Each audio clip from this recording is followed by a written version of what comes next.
Chapter 540, He can bend and stretch with a thick skin. Gu Dajiang's raised hand paused. Lu Wei suddenly turned around and saw the stick that was inches away. He immediately screamed and jumped to the side. You're indeed a lunatic. You actually still want to hit me. Do you really think I'm weakling? As he spoke, Lu Wei was about to make a move. However, Gu Yundong suddenly rushed over and slapped his hand away. What are you doing? He's my father. She knew that Lu Wei had practiced martial arts.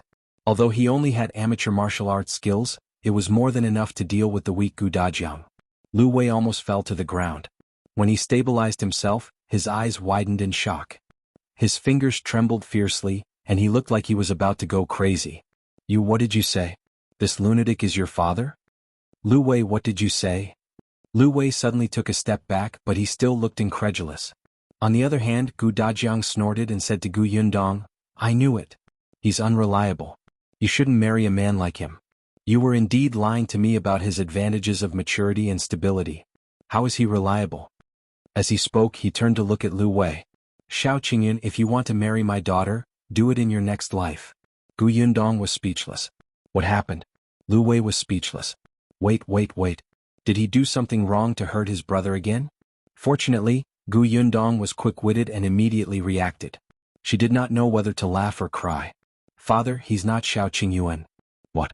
But he said he was. He glared at Lu Wei with a look that said, I dare you to deny it. This time, Lu Wei's brain finally functioned normally. He immediately took a step back and bowed 90 degrees to Gu Dajiang. He said sincerely, Uncle, I was wrong. I failed to recognize you and didn't speak properly. I'm worse than a beast. If you want to hit or scold me, just do it. Please teach me seriously so that I won't make the same mistake again. Gu Dajiang was speechless. What kind of people had he met recently? Could it be that everyone who was related to Xiao Qingyuan had such a thick skin? The corners of Gu Yundong's mouth twitched. Lu Wei's cultivation level had increased by another level. It seemed that in the past few months when she was not around, he had really improved. Looking at Gu Dajiang's furious expression, she finally touched her forehead and said in a low voice, Father, this is Lu Wei, the young master of the Lu family. Gu Dajiang was stunned. Of course he had heard of Lu Wei. When Gu Yundong mentioned this friend, she sounded very happy and comfortable. It was said that he was an outgoing young master who did not put on any airs. Old Master Lu had also taught Yundong a lot of business matters. Second young Master Lu was also Yunshi's classmate. For their sake, Gu Dajiang had a good impression of Lu Wei. However, these good impressions were completely shattered during their meeting and conversation just now. He couldn't help but sigh.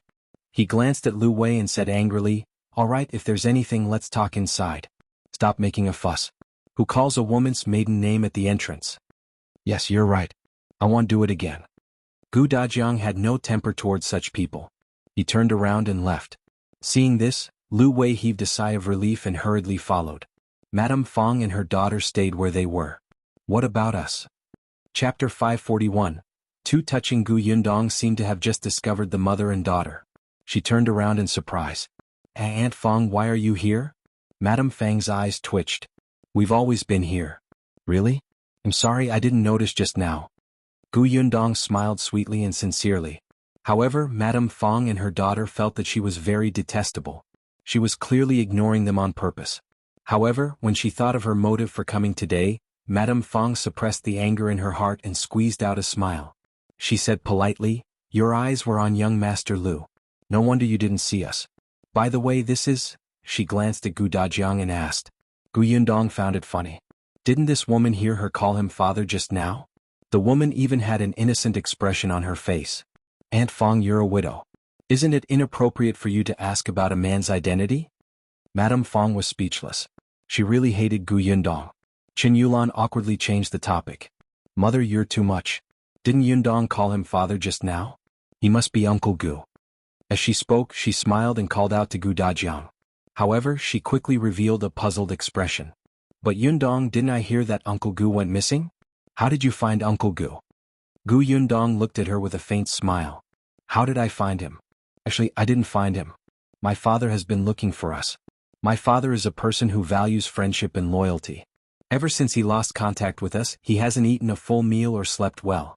He took out all the money on him to find out the whereabouts of his wife and children. Sighed, the heavens don't let down hard-working people. After a lot of hardship and trouble, our family is finally reunited. Qin Yulan's face was twisted. It was as if she didn't say anything. Lu Wei wiped the corners of his eyes. It's so touching. Gu Yundong? Gu Dajiang was speechless. Madame Fang and her daughter were even more speechless.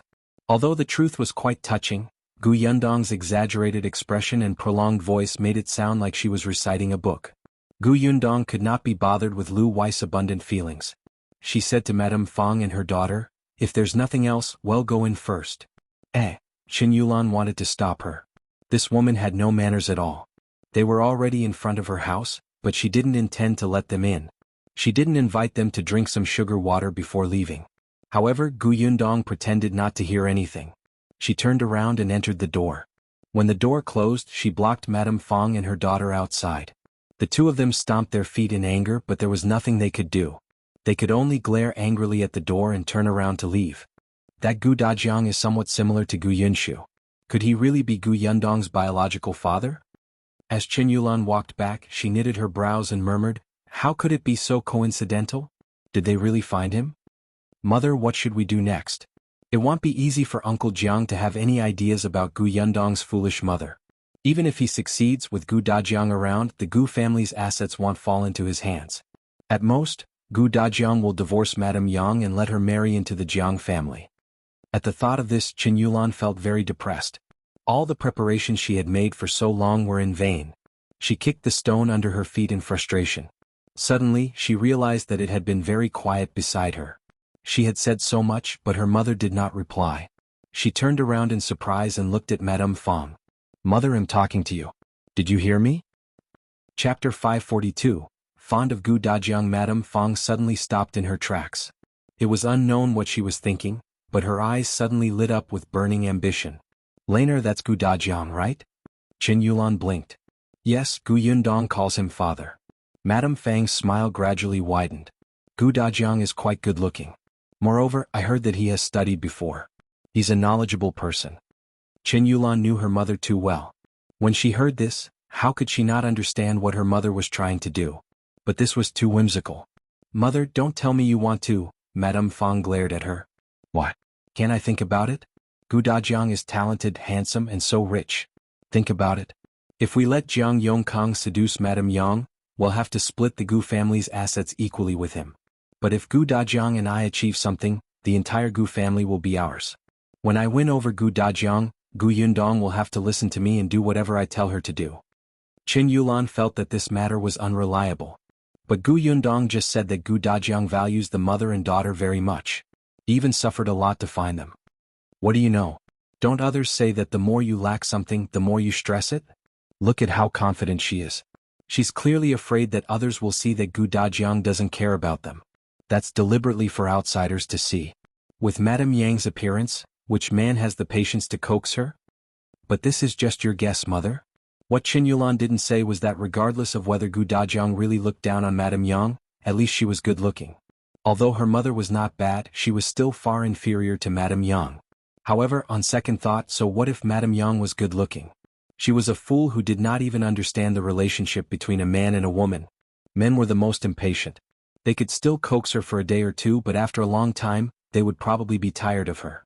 Then, it was not a bad idea to let her mother try. "I'm just afraid that it won't be easy to get rid of Uncle Jiang." Madame Fang waved her hand. "It's fine. We'll talk to him."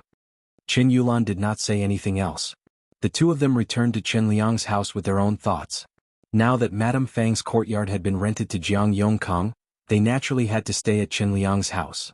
Not only the two of them, but Qin Yulan's husband, Wu Chong, was also present. He was talking to Chen Liang and the others. The Wu family also opened a small shop in town. In the beginning, Wu Chong and Qin Yulan were engaged because of Qin Jinkai. After all, at that time, Qin Jinkai was still a small manager in the workshop in town. Although there were few people he was in charge of, he still had a little power in his hands. For example, the goods his shop had to buy were partly decided by him in terms of price and time. Who knew that Qin Jinkai would be sent home as soon as he got married to Qin Yulan? He could only be considered a farmer now. It was said that he had to work in the fields every day. Now that he looked at it, didn't the man's hands and face look much rougher? In the past, when Qin Jinkai saw him, Qin Jinkai always held his head high and was extremely confident.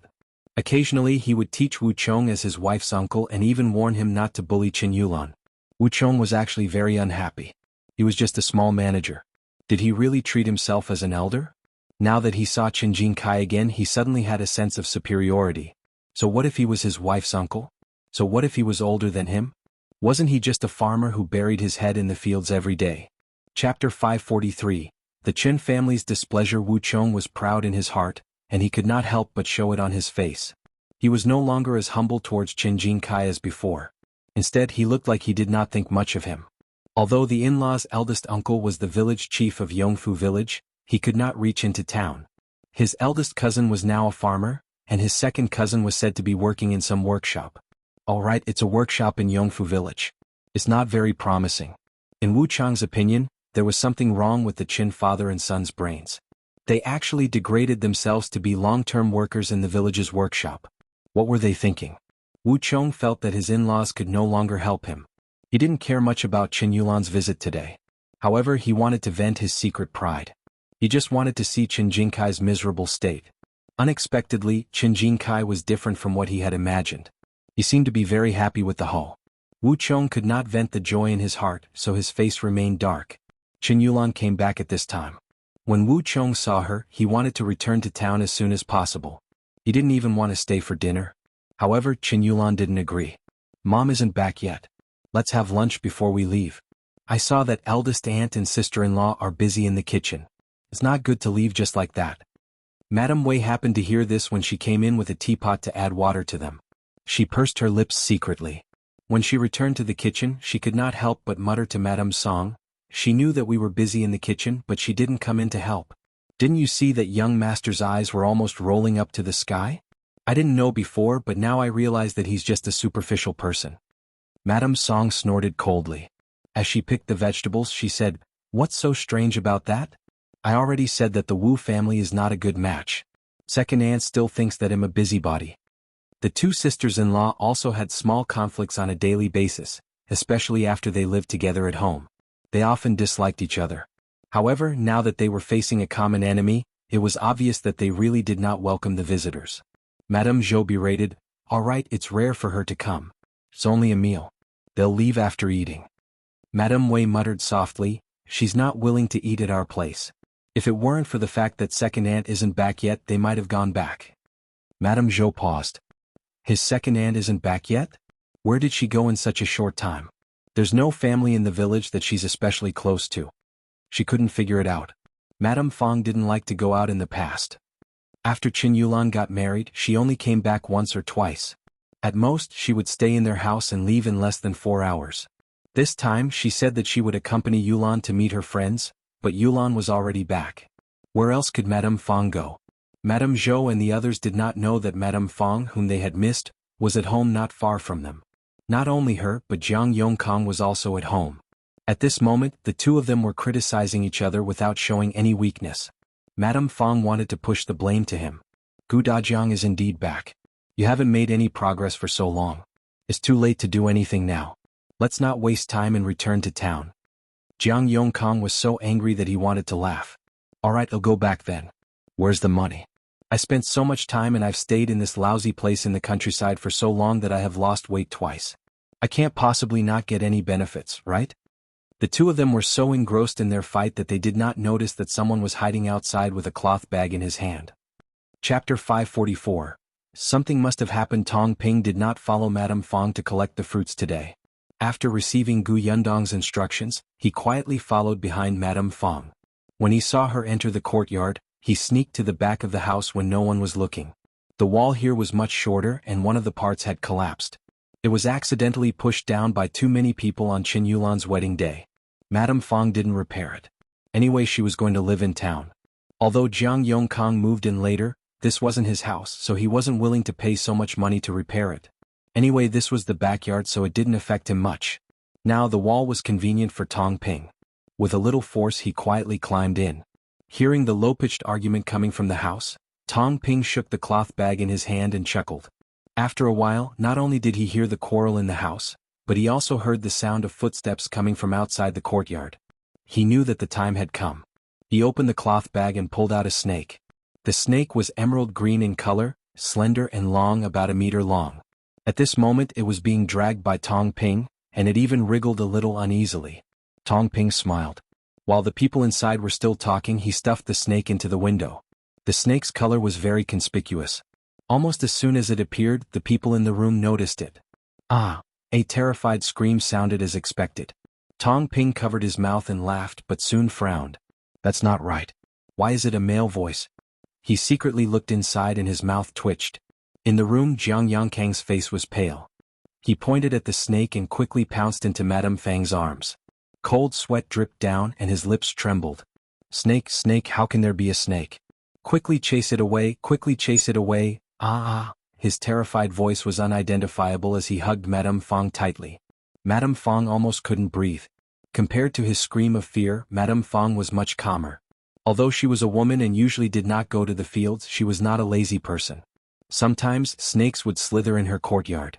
She was already used to encountering snakes, insects, rats and ants in the countryside. Although she was shocked by the sudden appearance of this snake at first, she quickly calmed down after seeing it clearly. Let go. What are you afraid of? This is an emerald green snake. It's not poisonous and is especially timid. Look, it's frightened by you. Jiang Yongkang shook his head desperately. He didn't hear what she said at all. He felt that his heart was about to jump out of his chest. He closed his eyes and didn't even look. Hurry up and chase it away. I told you that I can't stay in this countryside. I won't come to this godforsaken place again. He had lived in town since he was young. He was not afraid of encountering a rat, but he was afraid of this slippery thing. Madame Fang's eyes lit up. He was so afraid of snakes so she could use it to threaten him to return to town quickly. She thought quickly in her heart, but she didn't know that at this moment, a few people were passing by the entrance of their courtyard and happened to hear Jiang Yongkang scream, which was so loud that it almost shook the roof. The people who were about to pass by trembled and looked at each other.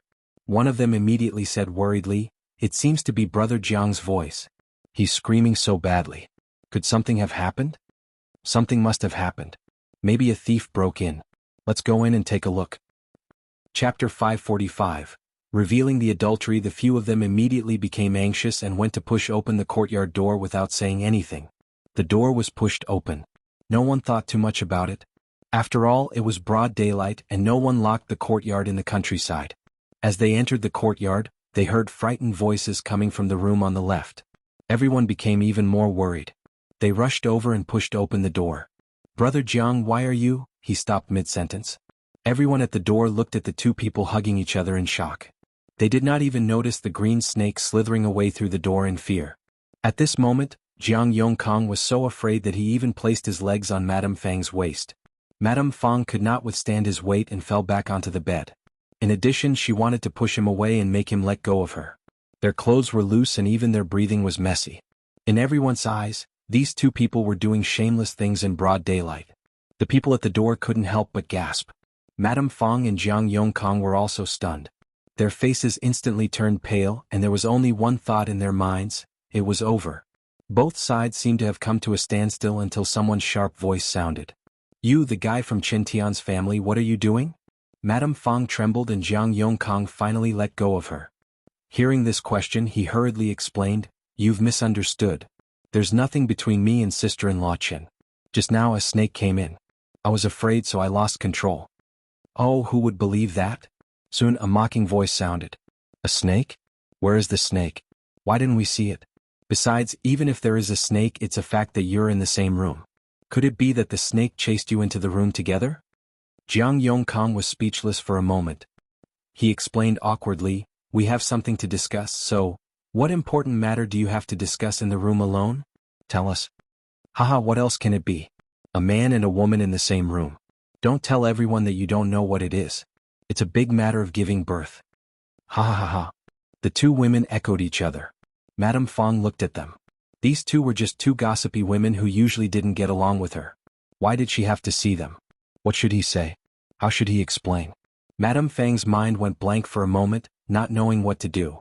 Jiang Yongkang was also so anxious that his head was covered in sweat. He couldn't say anything and could only deny it without any confidence. "You've really misunderstood. We're fine. It's just that sister-in-law Fang wanted to go home to get something."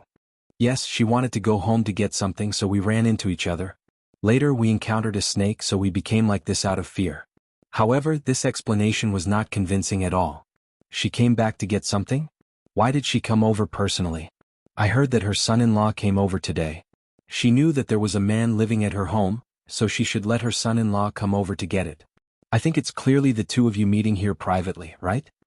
I couldn't tell, Madame Fong. Everyone thought that you had kept your chastity for your Qin Tian for so many years. I didn't expect you to have a lover long ago. No wonder Jiang Yongkang stayed at Madame Fang's house when there were so many choices. It turns out that he knew her long ago. Madame Fang's ears were buzzing and she felt a little lightheaded. She subconsciously wanted to tell the truth. No, we didn't. We were just discussing how to. Chapter 546. Discussing the marriage. Before she could finish speaking, a raised voice suddenly came from outside. Mother, what's going on? The people by the door turned around and saw Chen Liang walking over with a dark expression. It was unknown who went to call him. Looking at Chen Liang's expression, he probably knew the gist of the matter. She was not the only one who came. The Chen family had also come. Madame Zhou felt that she had lost all her face, but this person was her sister-in-law. She could only take a few steps forward and pull Madame Fong to the side to keep a distance from Jiang Yongkang. At the same time, she tugged at her slightly torn clothes. Chen Yulan ran to Madame Fang's side, patted her back and comforted her in a low voice. Madame Zhou stood to the side, unwilling to get involved with her.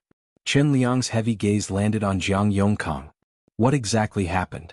Jiang Yongkang thought that since Chen Liang was Madame Fang's eldest uncle, he should be on her side, so he quickly told him the excuse he had just said. However, just as he finished speaking, someone sneered. Naturally, Chen Liang did not believe it. His expression darkened even more. His sharp gaze landed on Madame Fong. What did you come back for? Madame Fong stiffened and opened her mouth, unable to speak for a long time. She did not leave anything in the courtyard at all.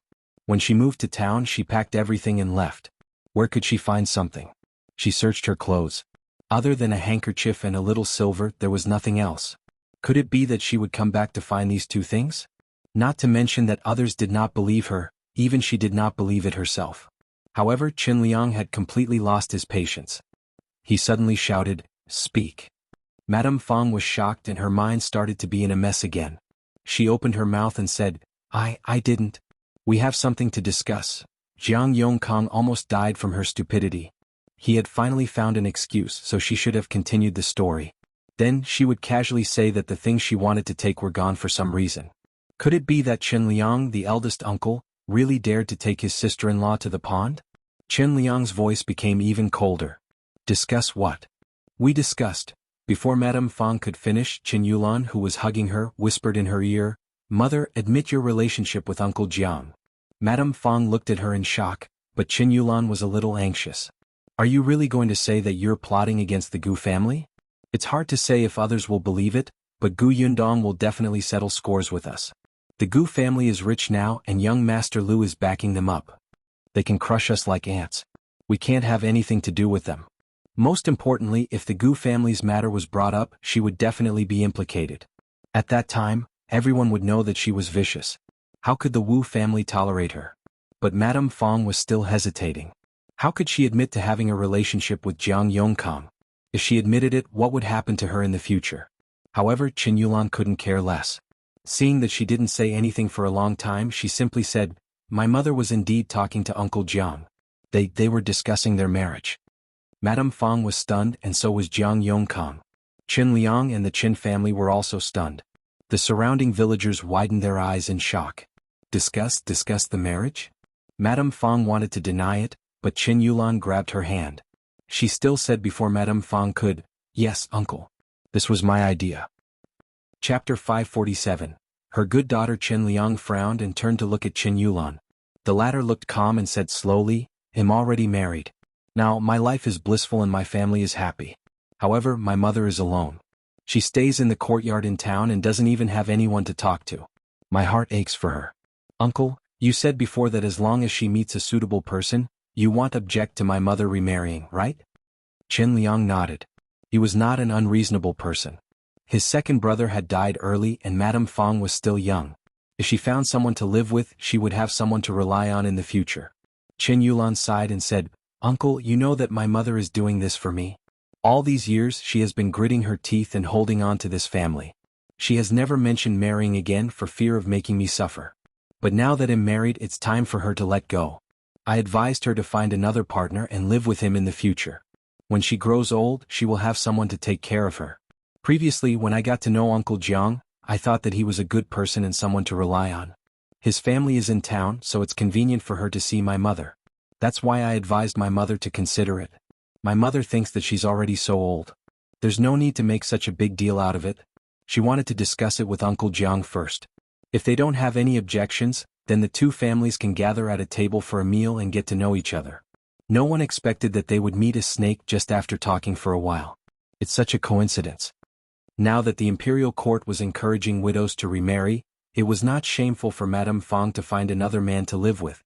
Chen Yulan's words made people feel that she was quite sensible and filial.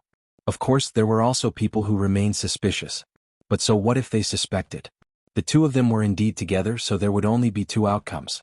One was that they got married, and the other was that they were captured and sunk in the pond. Chen Liang was the village chief and Madame Fang's eldest son-in-law. He would definitely not take her to the pond. Besides, there was no such rule in their village. They said that it was a punishment like sinking into a pond or burning to death. They were just scaring people. If they really killed someone like this, they would have nightmares at night. On the other hand, Jiang Yongkang and Madame Fong were a little stunned. Of course, Jiang Yongkang didn't want to marry Madame Fong. He didn't have a good impression of her. However, Chen Yulan glared at him. She gritted her teeth and said in a low voice, "If you want to die, just deny it. Then tell them about the Gu family and see if they will kill you." Jiang Yongkang shuddered and fell silent. Madame Fong felt her entire body turn cold as she looked at her daughter in disbelief. She actually wanted to push her mother to Jiang Yongkang? Did she want her mother to be with this man? Was she crazy? However, Chen Yulan said in a low voice, "Mother, let's get over this matter first." Madame Fong opened her mouth, wanting to say something, but she was speechless. Chen Liang secretly heaved a sigh of relief. Regardless of whether the other villagers present believed it or not, this explanation was still reasonable. He looked at Madame Fong and then at Jiang Yongkang before saying, "I really don't mind sister-in-law marrying again. Since things have developed to this point, let's sit down and discuss it." The villagers were still discussing. No matter what, they looked at Madame Fong with disdain. The image of a chaste woman that Madame Fong had maintained in the village for so many years was completely shattered. Seeing that he had heard enough, Tong Ping quietly climbed over the broken wall and ran back to the Gu residence. Chapter 548, Fatal Hidden Danger at the Gu residence. Lu Wei had not left yet. He seemed to be very interested in Gu Dajiang. He followed behind him and chattered non-stop, asking many questions. Gu Yundong only felt that his ears were buzzing with the guy's voice. She stayed for a while before leaving. At first, Gu Dajiang was interested. He felt that this young man was extroverted and quite enthusiastic. He was knowledgeable and could pick up any topic. But not long after, Gu Dajiang's face was filled with disdain. Gu Dajiang didn't want to talk to him. He just wanted to be alone with Lun Yang. This person was simply too blind. He wouldn't feel embarrassed even if he was squeezed in the middle as a shiny third wheel.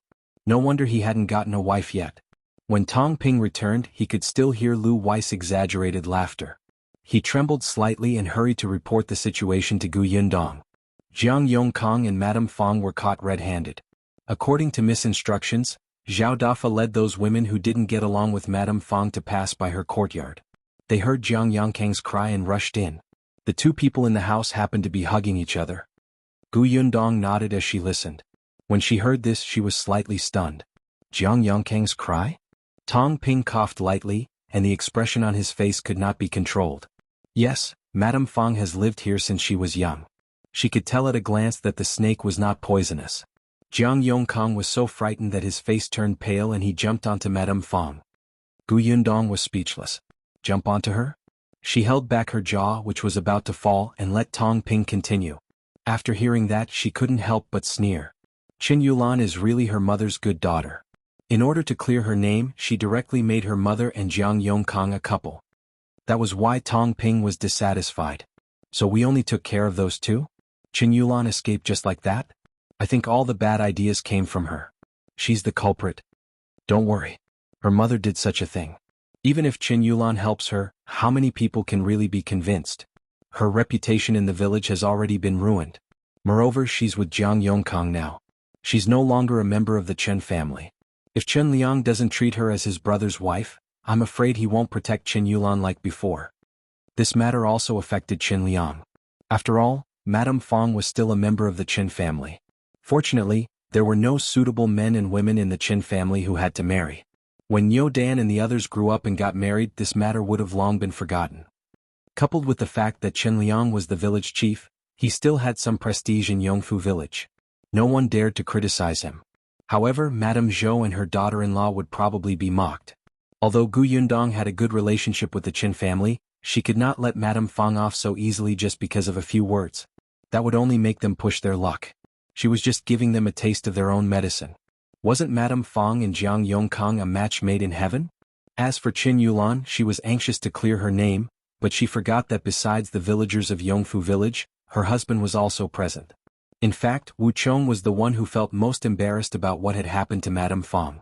As Madame Fang's son-in-law, he saw his mother-in-law who was actually caught secretly meeting someone at such an old age. He felt that he had lost all his face. Therefore, the hidden danger that Qin Yulan had planted was the most fatal. Chapter 549, The End of the Fong Mother and Daughter. Keep an eye on them and see what happens next, Gu Yundong instructed Tong Ping. After listening to her analysis, Tong Ping's blood immediately boiled, and he no longer felt indignant. Sure enough, 2 days later Tong Ping heard the latest news. Madame Fong and Jiang Yongkang were indeed together. The two of them had returned to town. The small courtyard where Madame Fong had originally lived had also been cancelled. She was now living in Jiang Yongkang's house. Because they were husband and wife halfway, Jiang Yongkang's son and daughter-in-law were very awkward and couldn't accept it. However, with another laborer at home it was much easier. The clothes of the Jiang family were washed by Madame Fong, and even Jiang Yongkang's grandson was raised by Madame Fong.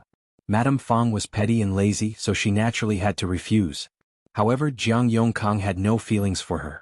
Not only did he not help her, but he was also wary of her. Madame Fong was furious. She wanted to go back to Yongfu village to seek justice from her late husband's brother, who was the village chief, but she quickly realized that she was not a member of the Chen family. She wanted to go back to her maternal family to get her brothers, but her maternal family despised her for losing face. She was already so old, but she still did such a thing. Other than her mother scolding Jiang Yongkang, no one paid attention to her. However, Jiang Yongkang had always been a scheming person. In order to hook up with Madame Yang these few months, he could be said to have a pure heart and few desires in Yongfu village. Now that he had returned to town, his original lover started going out with him again. He did not go home all day. Although Madame Fong hated him very much since the two of them were married, he was her man. How could he flirt with women outside all day and let her be an old maid at home? Madame Fong was also ruthless. She directly told on Jiang Yongkang's lover's husband. Jiang Yongkang's affair was exposed again and he was beaten up by that man. His legs were broken, so he could only lie in bed and recuperate. He could not cause trouble anymore. He quarreled with Madame Fong at home every day and they gradually started to fight. The two of them were constantly injured and did not have a good time. As for Qin Yulan, she was treated coldly after she followed Wu Chong back to the Wu family. Wu Chong felt that if his mother-in-law could do such a thing, what about Qin Yulan, who had relied on his mother-in-law since she was young? Was she also a restless woman? Since that day he was not very willing to touch her. Anyway, there was nothing to be afraid of in the Qin family now.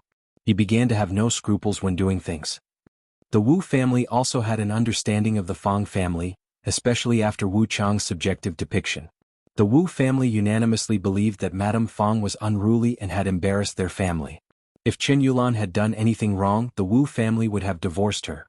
They hadn't divorced yet, but Qin Yulan's life had become exceptionally difficult. Not long after, Wu Chong had another woman outside. When that woman got pregnant, she was directly brought into the Wu family and even wanted to be his equal wife. Qin Yulan made a scene because of this and even ran back to the Qin family to ask Qin Liang to stand up for her. Although Qin Liang was extremely disappointed in the mother and daughter, Qin Yulan was still his brother's daughter after all. He still went to the Wu family to reprimand Wu Chong.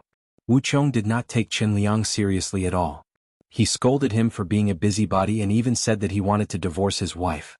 Qin Yulan was scared when she heard that. She turned around and chased Qin Liang away. Qin Liang had expected better from her and no longer cared about Qin Yulan. However, Wu Chong didn't mention that woman as his equal wife again. Although she was a concubine, her status was much higher than Qin Yulan's. Of course, this was all in the future. At this moment, Gu Yundong only instructed Tong Ping to keep an eye on Madame Fong and her daughter. She then let go and did not care anymore. After Tong Ping left, she realized that Lu Wei and Gu Dajiang had stopped talking. A low sigh suddenly came from behind. Chapter 550. The loyal Lu Wei. Gu Yundong turned her head and saw that Lu Wei looked exhausted, as if he had done something big. She did not want to ask him why he was sighing, because Gu Yundong knew very well that the answer was definitely not what she wanted to hear. However, even though she didn't ask, Lu Wei spoke first. "It's really not easy for me to do this for my brother." Seeing the puzzled look on Gu Yundong's face, he immediately explained, "From the moment I met Uncle Gu, I knew that he definitely did not like my brother Xiao as a son-in-law. For my brother I have a lot to do. I tried my best to get close to Uncle Gu, trying to figure out Uncle Gu's personality and preferences. They'll tell brother Xiao later and let him be mentally prepared.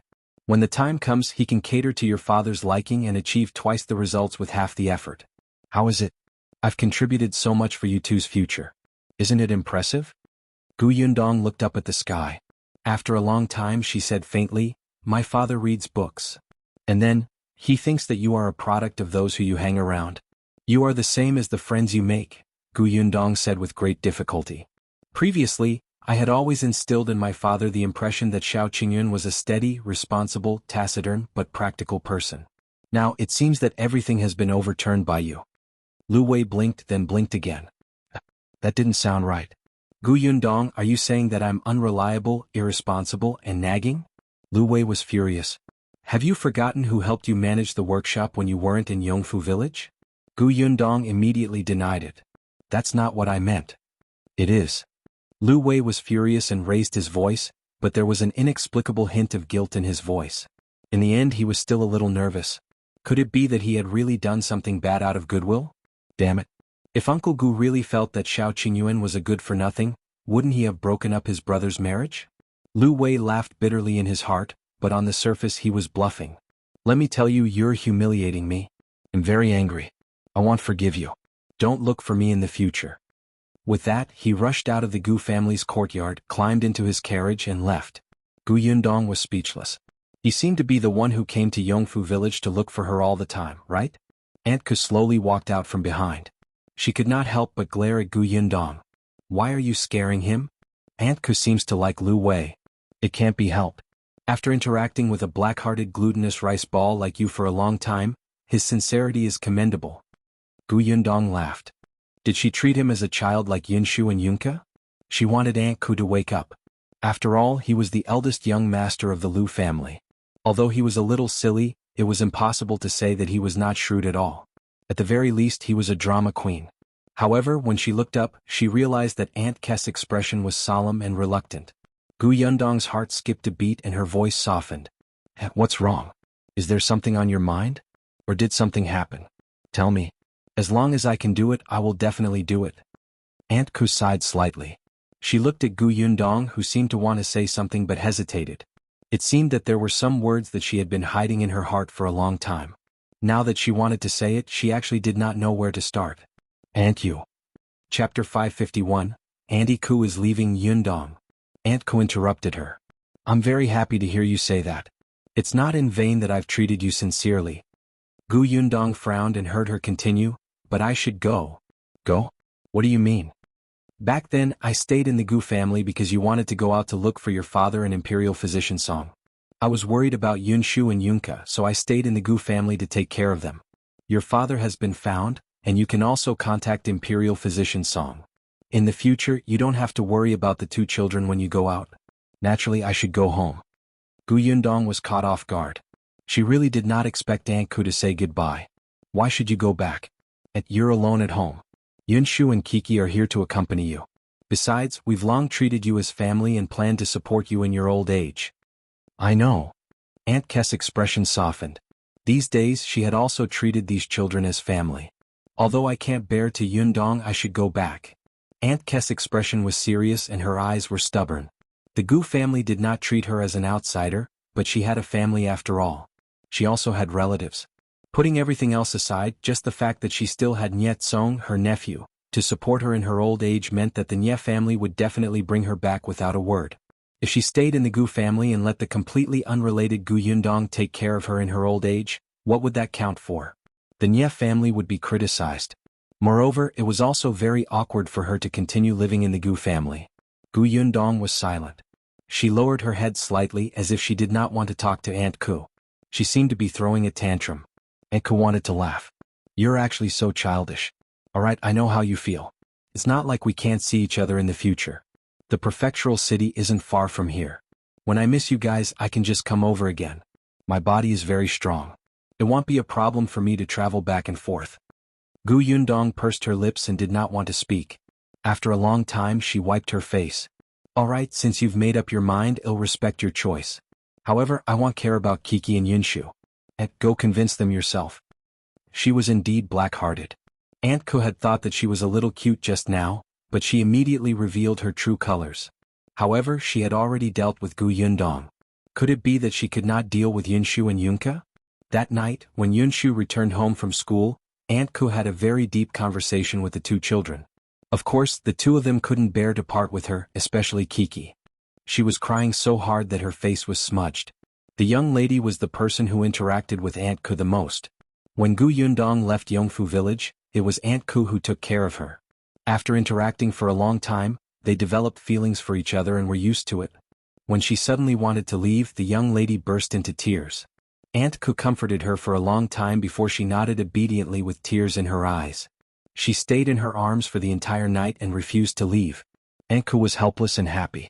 She hugged the little girl's soft body and said to Gu Yundong, "Tomorrow. They'll leave tomorrow morning." Gu Yundong was expressionless. "Not tomorrow. My father still has to go to Yunshu's school tomorrow. The carriage is unavailable." Gu Dajiang, who had been watching from the beginning to the end, immediately nodded solemnly. Yes. I have to visit Yunshu's master. After tomorrow, Yunshu and the others will be on leave. I can't delay any longer. Otherwise, old master will think that our family is insincere. Old master? Chapter 552. Where's the old master? Gu Yundong felt that his father had misunderstood something, but she could not be bothered to clarify it now. She only said to Aunt Ku, "Yes, that's what happened." Aunt Ku held her forehead. The Gu family had 3 carriages. Could it be that they could not spare one? Even if it was an excuse, they should find an acceptable one, right? However, the little girl in her arms hugged her neck tightly. Her soft voice was simply irresistible. "Aunt, can you leave a few days later? Kiki's heart aches." Okay. Aunt Ku quickly agreed. "A few days later is fine. Forget it." It was quite sudden to bring this up, so it was good to give each other some time. The matter was settled, but the matter of Gu Dajiang visiting Yunshu and Yuanzi's teacher could not be delayed. As the father, it was his responsibility. The next day, Gu Dajiang took a few cans and placed them in the carriage. In the end, he asked Yunshu worriedly, "Are you sure that your teacher really likes this?" Gu Yunshu nodded affirmatively. "I do. I once saw him eat a full jar and still want to eat more." Gu Dajiang couldn't help but frown. Was it not good for an old man to eat such sweet food? However, since both Yundong and Yunshu said so, it must be true. After everything was prepared, Gu Dajiang got into the carriage. Gu Yundong was also going. She had to go to the shop to look for Zheng Gang and Zhuangzi. She had to discuss the matter of opening a shop in the prefectural city. Before leaving, she looked at the Xiao family again. Xiao Qingyuan still had not returned. Gu Yundong could not help but feel worried. It had been a few days. Why was he still not back? In the past, he had also entered the mountains, but he would return in 3 days at most. It was already the 4th day. If Mao and the other 3 had not followed him, Gu Yundong would not have been able to sit still and would have gone into the mountains to look for them. Yundong? Gu Dajiang's voice sounded in her ears. Gu Yundong suddenly came back to her senses and realized that the carriage had arrived at the county city. Gu Dajiang looked at her worriedly. "Do you want to go to school with me first or go straight to the shop?" "Let's go to school first." Father Tong, who was outside, heard the order and immediately drove to the left. At the entrance of the school, Gu Dajiang got out of the carriage first. He checked his clothes again and again. After confirming that there was nothing wrong, he went forward and knocked on the door. It was the same gatekeeper. He knew Gu Yundong and recognized Gu Dajiang. Hearing that they had specially come to visit Sir, he quickly led them inside. After all, Gu Yundong had always been unimpeded when she came over. Yunshu and Yuanji waved at them and walked towards the room with their classmates who had also come. Gu Dajiang and his daughter turned around and headed for Qin Wenzheng's study. Qin Wenzheng's servant was standing at the door. He was very happy to see Gu Yundong. "Miss Gu, you're here?" "Yes, my father just came back and wanted to visit your master." The servant took another look at Gu Dajiang and smiled. Young Master Gu mentioned that. Master Gu, Miss Gu, wait a moment. I'll report it now. After saying that, he entered the study. After a while there was a rustling sound. Soon Qin Wenjing came out. Master Gu, I've heard a lot about you. We've finally met. Qin Wenjing stepped forward and laughed, cupping his hands slightly. Gu Dajiang was speechless. Who was this? Chapter 553, Don't Chase Celebrities. Qin Wenjing looked up and was stunned when he saw that Gu Dajiang did not move. Gu Yundong tugged at his sleeve. Gu Dajiang suddenly came back to his senses and hurriedly cupped his hands in greeting. Then he said, Please inform your master that Gu Dajiang has come to visit. Qin Wenjing, Gu Yundong was speechless. Ahem, well, father. Gu Yundong recalled that her father had addressed Yunshi's teacher as old master yesterday. She did not know whether to laugh or cry. This is Yunshi's teacher. Gu Dajiang's eyes widened as he blurted out, Isn't Yunshi's teacher old master? Dad, who told you he's an old man? Gu Dajiang paused. But didn't you say that he was the top scholar a few years ago? I read the court newspaper.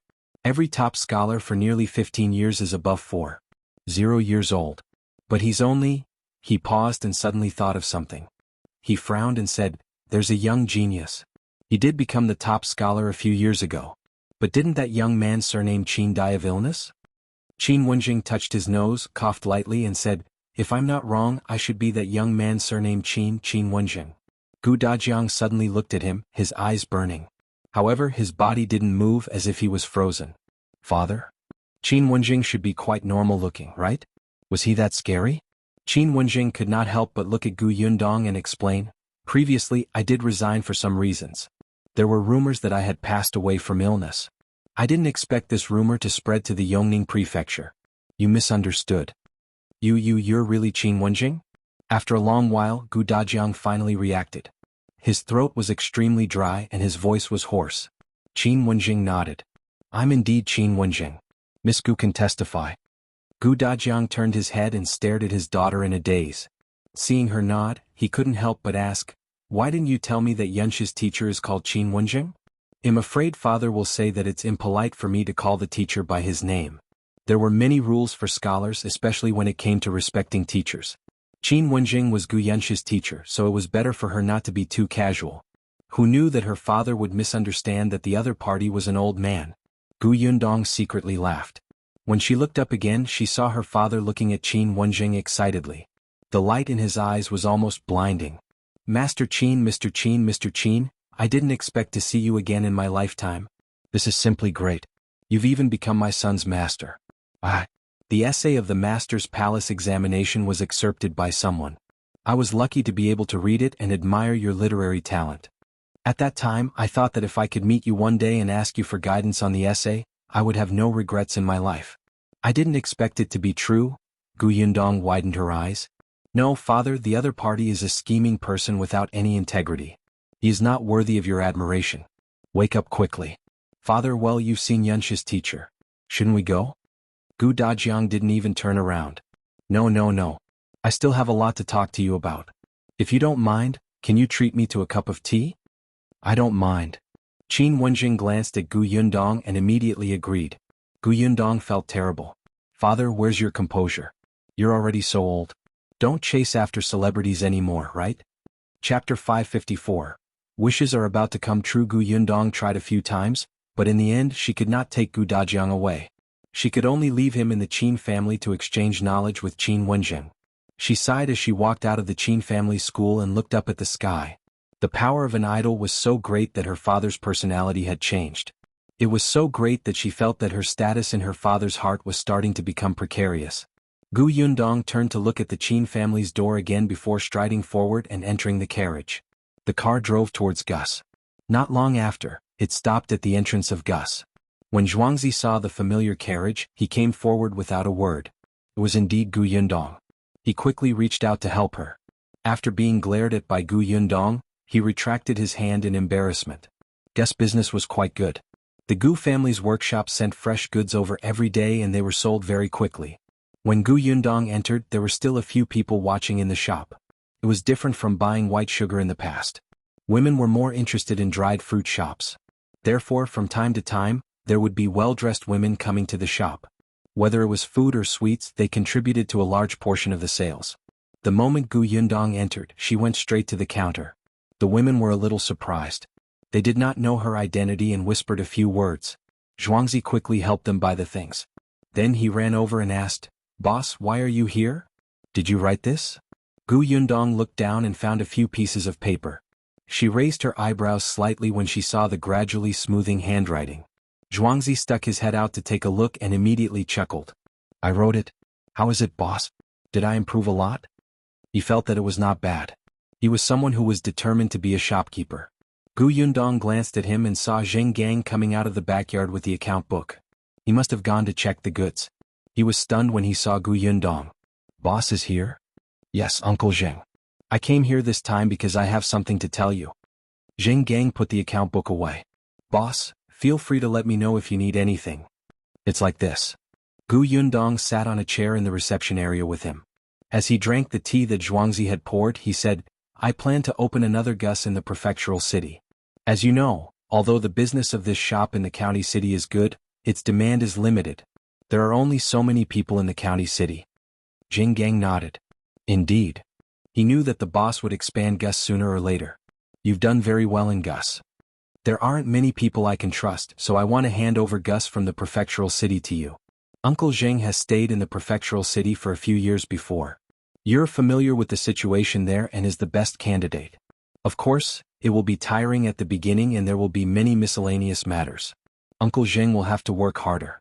However, Zheng Gang was slightly excited. Of course, he wanted to go to the prefectural city. What was there to be afraid of? No matter how hard and tiring it was worth it to be able to achieve results. He was a man and had some career ambitions. Back then, when he was forced to return from the prefectural city, the unwillingness in his heart tormented him for a few days.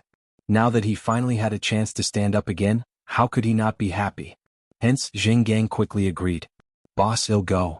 Zhuangzi, who had been wiping the same spot with a rag, could not help but get excited. If shopkeeper Zheng left, would his wish to be a shopkeeper be fulfilled? Chapter 555. Being a shopkeeper for 3 months suppressing his excitement, Zhuangzi's ears pricked up even more. He was getting closer and closer to Gu Yundong and Zheng Gang. In the end, he simply stood behind Zheng Gang and wiped the back of his chair with a cloth. Gu Yundong was speechless. "Could you be more obvious?" Zheng Gang did not know whether to laugh or cry. He simply asked on his behalf, "Boss, I'm naturally willing to go to the prefectural city. Then how should we arrange the shop here?" Gu Yundong tapped her fingers on the table and glanced sideways at Zhuangzi, who had suddenly stopped nervously. She smiled and said, "Uncle Zheng, do you have any suggestions?" Actually, although this shop has only been open for less than a year, business has always been very good. There are many customers and most of them are regular customers. Therefore it's better to use a familiar person to be the shopkeeper. Zhuangzi has been here since the shop opened. He's most familiar with this place and has feelings for it. The customers like him very much. Moreover, he has been learning calligraphy and writing with me these days. He has become more and more mature and steady. He's the most suitable person." Zhuangzi looked at Zheng Gang in a daze. The man's words moved him so much that his eyes turned red. He was usually very strict with her and would say that Zhuangzi was too slippery and not steady enough. Zhuangzi did not expect him to have such a high evaluation in front of his boss. Simply too evil. Gu Yundong glanced at him and smiled. "Actually, I've also considered Zhuangzi as the shopkeeper." Zhuangzi's body stiffened. After these days of training, he immediately understood the meaning behind Gu Yundong's words. As considered it? In other words, she was no longer considering it? Zhuangzi immediately felt a little disappointed and lowered his head weakly. Thinking about it, it made sense. After all, he was still young. How could he be promoted to shopkeeper after being a shop assistant for such a short period of time?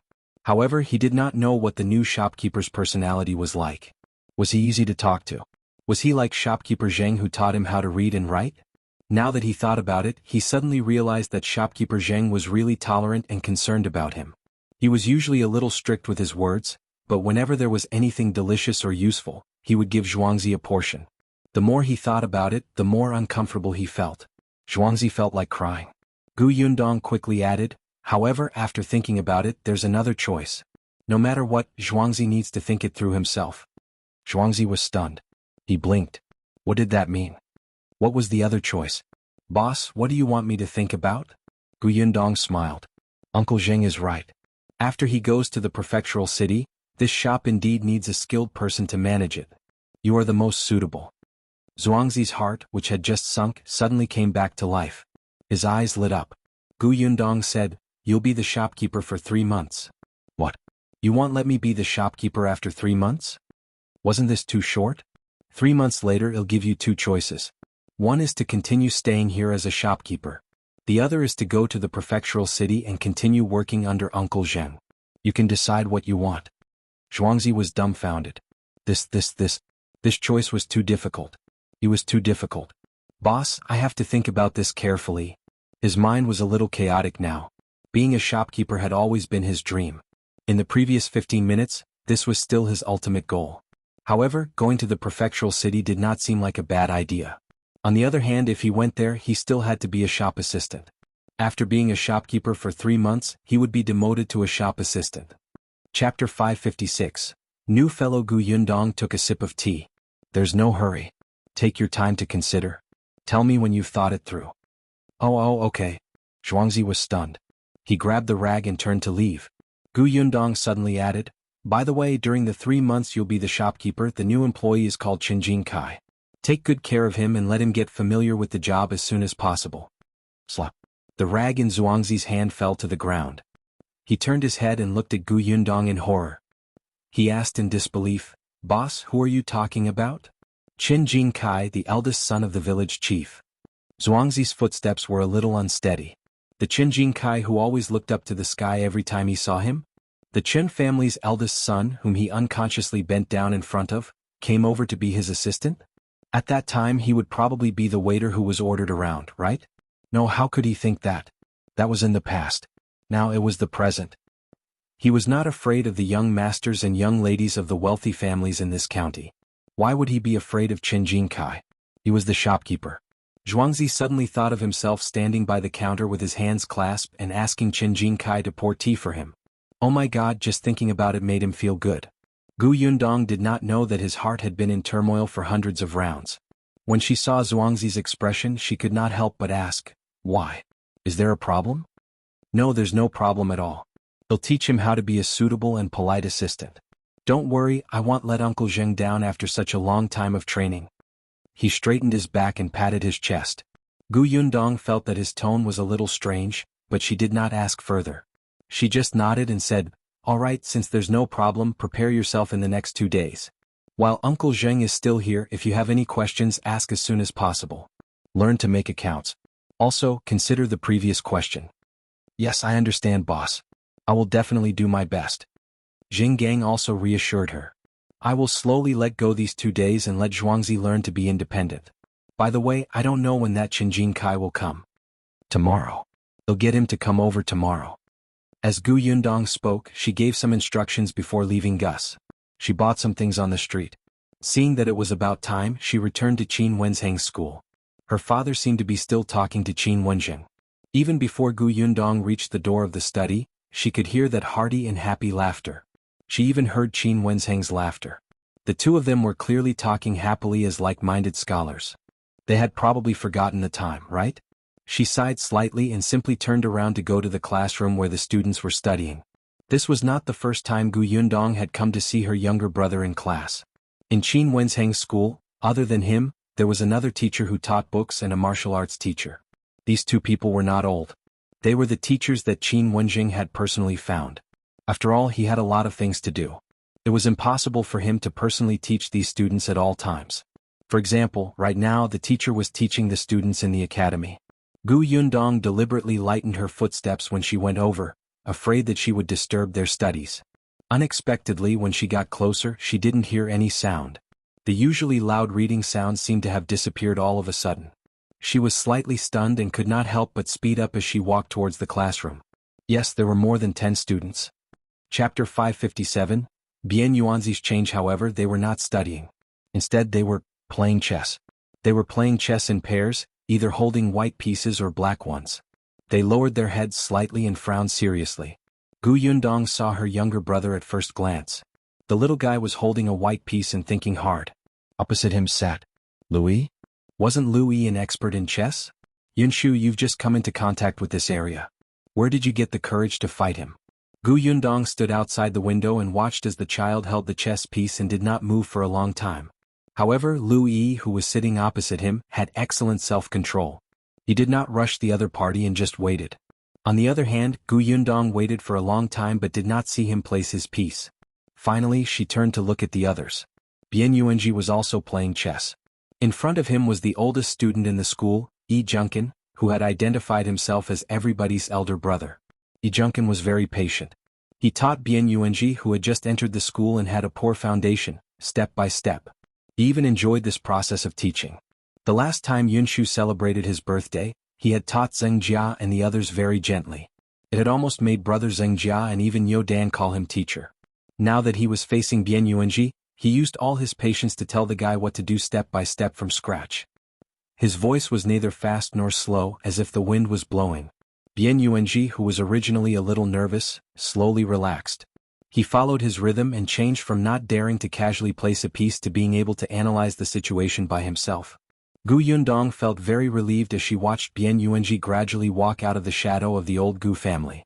She had always been worried that after Bian Yuanji experienced those things, he would not be able to open his heart and accept others. He would feel that he was an outsider living under someone else's roof and live cautiously, not even daring to speak loudly. Fortunately, with Yunshu around, there were these cute classmates. When Gu Yundong returned from Wanqing Prefecture this time, she could clearly feel that he had become much more cheerful and confident. Studying was indeed very useful. Gu Yundong smiled, retracted her gaze and looked at the others in the classroom. Other than a few impatient students who scratched their heads and ears and kept moving their butts, everybody looked very serious. Even though they were not very old, they looked like they were experienced when holding chess pieces. The teacher didn't care much either. He was reading a chess manual by himself. Occasionally he would raise his head to take a look. Most of the time he let the students play freely. Finally, Gu Yundong looked at his younger brother again. Seeing that he finally placed the white piece in his hand slowly on the chessboard, she actually heaved a sigh of relief. When it was Lu Yi's turn, he moved quickly, picking up the black piece and placing it neatly. Gu Yundong thought that her younger brother would probably have to wait for a long time. Unexpectedly, just as Lu Yi retracted his hand, he heard Gu Yunshu's clear voice. "No, you can't do it here." Lu Yi was in a daze. He watched as Gu Yunshu picked up the chess piece he had just placed and stuffed it back into his hand. He could not help but ask curiously, "Why can't I go down here?" Lu Yi looked at it carefully. It did not violate the rules. Wasn't it normal to play that move? Chapter 558. My big sister said it. He looked at Gu Yunshu with sincerity and curiosity. Gu Yunshu also told him very seriously, "Of course you can't go down here. Look, if you go down here, I can only go down there. Then you go down here and then follow closely. You'll lose." Xia Yu, who was playing chess at the side, almost choked on his own saliva when he heard his words. Lu Yi was also speechless. "It's fine if you lose. I'm good at chess. It's normal that you can't compare to me. It's not embarrassing to lose. You've misunderstood. I'm not afraid of losing face. I'm actually doing this for your own good," Gu Yunshu said sincerely and solemnly. This time Lu Yi didn't quite understand. "What do you mean?" "Think about it. We're learning to play chess, so you definitely hope that the more you play, the better at it you become. If you play with me, won't it be boring to win in such a short time? But no one here is your match, so you're the only one you have to challenge." "Then how should I challenge myself?" Lu Yi asked humbly. "You have to turn the impossible into a possibility," Gu Yunshu suggested kindly. "Look, your chess piece should be placed here so I can stop you. Then do you think that it won't be so easy to win this chess game? You have to challenge this difficulty. Think about it. I made a lousy move, but I still have the ability to turn the tables. Wouldn't that be challenging yourself?" Lu Yi's eyes lit up. That makes sense. The people beside him actually felt that this theory was not wrong at all. Gu Yundong's eyes almost popped out. This worked? Even the teacher, who was sitting not far away and reading the chess records, could not help but twitch his lips. He glanced at Gu Yunshu and pitied Lu Yi. As expected, Lu Yi really listened to his suggestion and placed the chess piece in the position that Gu Yunshu had mentioned. Gu Yunshu immediately placed the white chess piece happily. Alright, it was Lu Yi's turn to frown and think for a long time. After 2 or 3 steps, Gu Yunshu placed the white chess piece on the chessboard and jumped up from his seat. "I won, ha ha ha, I won. Thank you everyone for your support and love for me. I couldn't get to where I am today without everyone's help and care, especially Lu Yi. He sacrificed himself to help me. I'm so touched. He was overjoyed.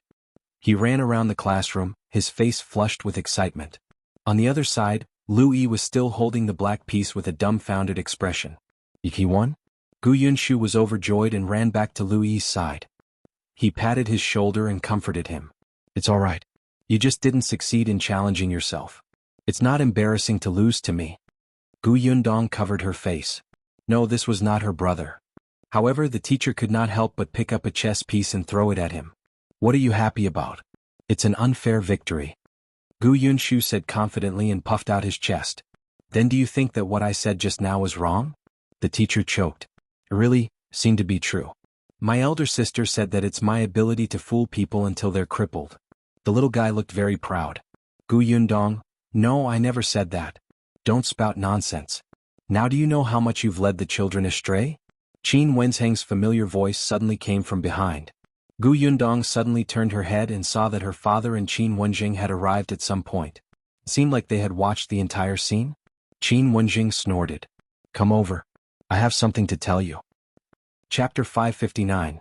Plans for Gu Dajiang. Gu Yundong looked at Gu Dajiang guiltily. She really didn't. Yunshu had figured it out himself. She didn't teach her. She swore. Gu Dajiang didn't say anything, but his expression was very gentle. He didn't mean to blame her. Gu Yundong glanced at the classroom again before following Qin Wenjing to the side. What do you want to tell me? Gu Yundong asked. However, Qin Wenjing glanced at Gu Dajiang and asked her, Your father has already been found. What are your plans for him from now on? Plans? Gu Yundong found it strange. He's my father. I don't need to plan for him. My father can do whatever he wants. Then have you ever thought of letting him study at the academy again? Gu Yundong was stunned for a moment before her eyes lit up. That's right. His father liked to read so much that he could pick up the textbooks and study again. In the past their family was poor. Now that the conditions allowed it, there was no problem at all. Gu Yundong thought in frustration that she had been restricted by her inherent thinking. After all, Gu Dajiang already had a son and a daughter. He had worked for so long that it was difficult for him to associate him with school.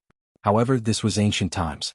Not to mention that Gu Dajiang was only in his early 30s, there were many people in their 60s or 70s who were still taking the elementary scholar examination. Why couldn't her father? Qin Wenjing said, I talked to your father for a long time and realized that he hasn't abandoned his books all these years. He's still hungry for knowledge. Moreover, he's indeed very talented in studying. He was delayed in the early years, but now that he's studying again he can quickly get used to it. You seem to like Gu Dajiang. Your father is very ambitious. All these years he has been a small accountant in a restaurant. It's really wasting his talent. In my opinion, his knowledge is better than those elementary scholars. Yunshu's talent is probably inherited from him. He's a good seedling. Gu Yundong nodded. You're right. He'll persuade my father to study. After a pause, she suddenly thought of something and frowned. But there doesn't seem to be a suitable academy in Fengkai County. Qin Wenjing was teaching children here and he was also very busy. Her father was not suitable to be here either. Dongyi Academy was also famous, but Gu Yundong did not like the atmosphere there, so she did not consider it at all. There was also the county school.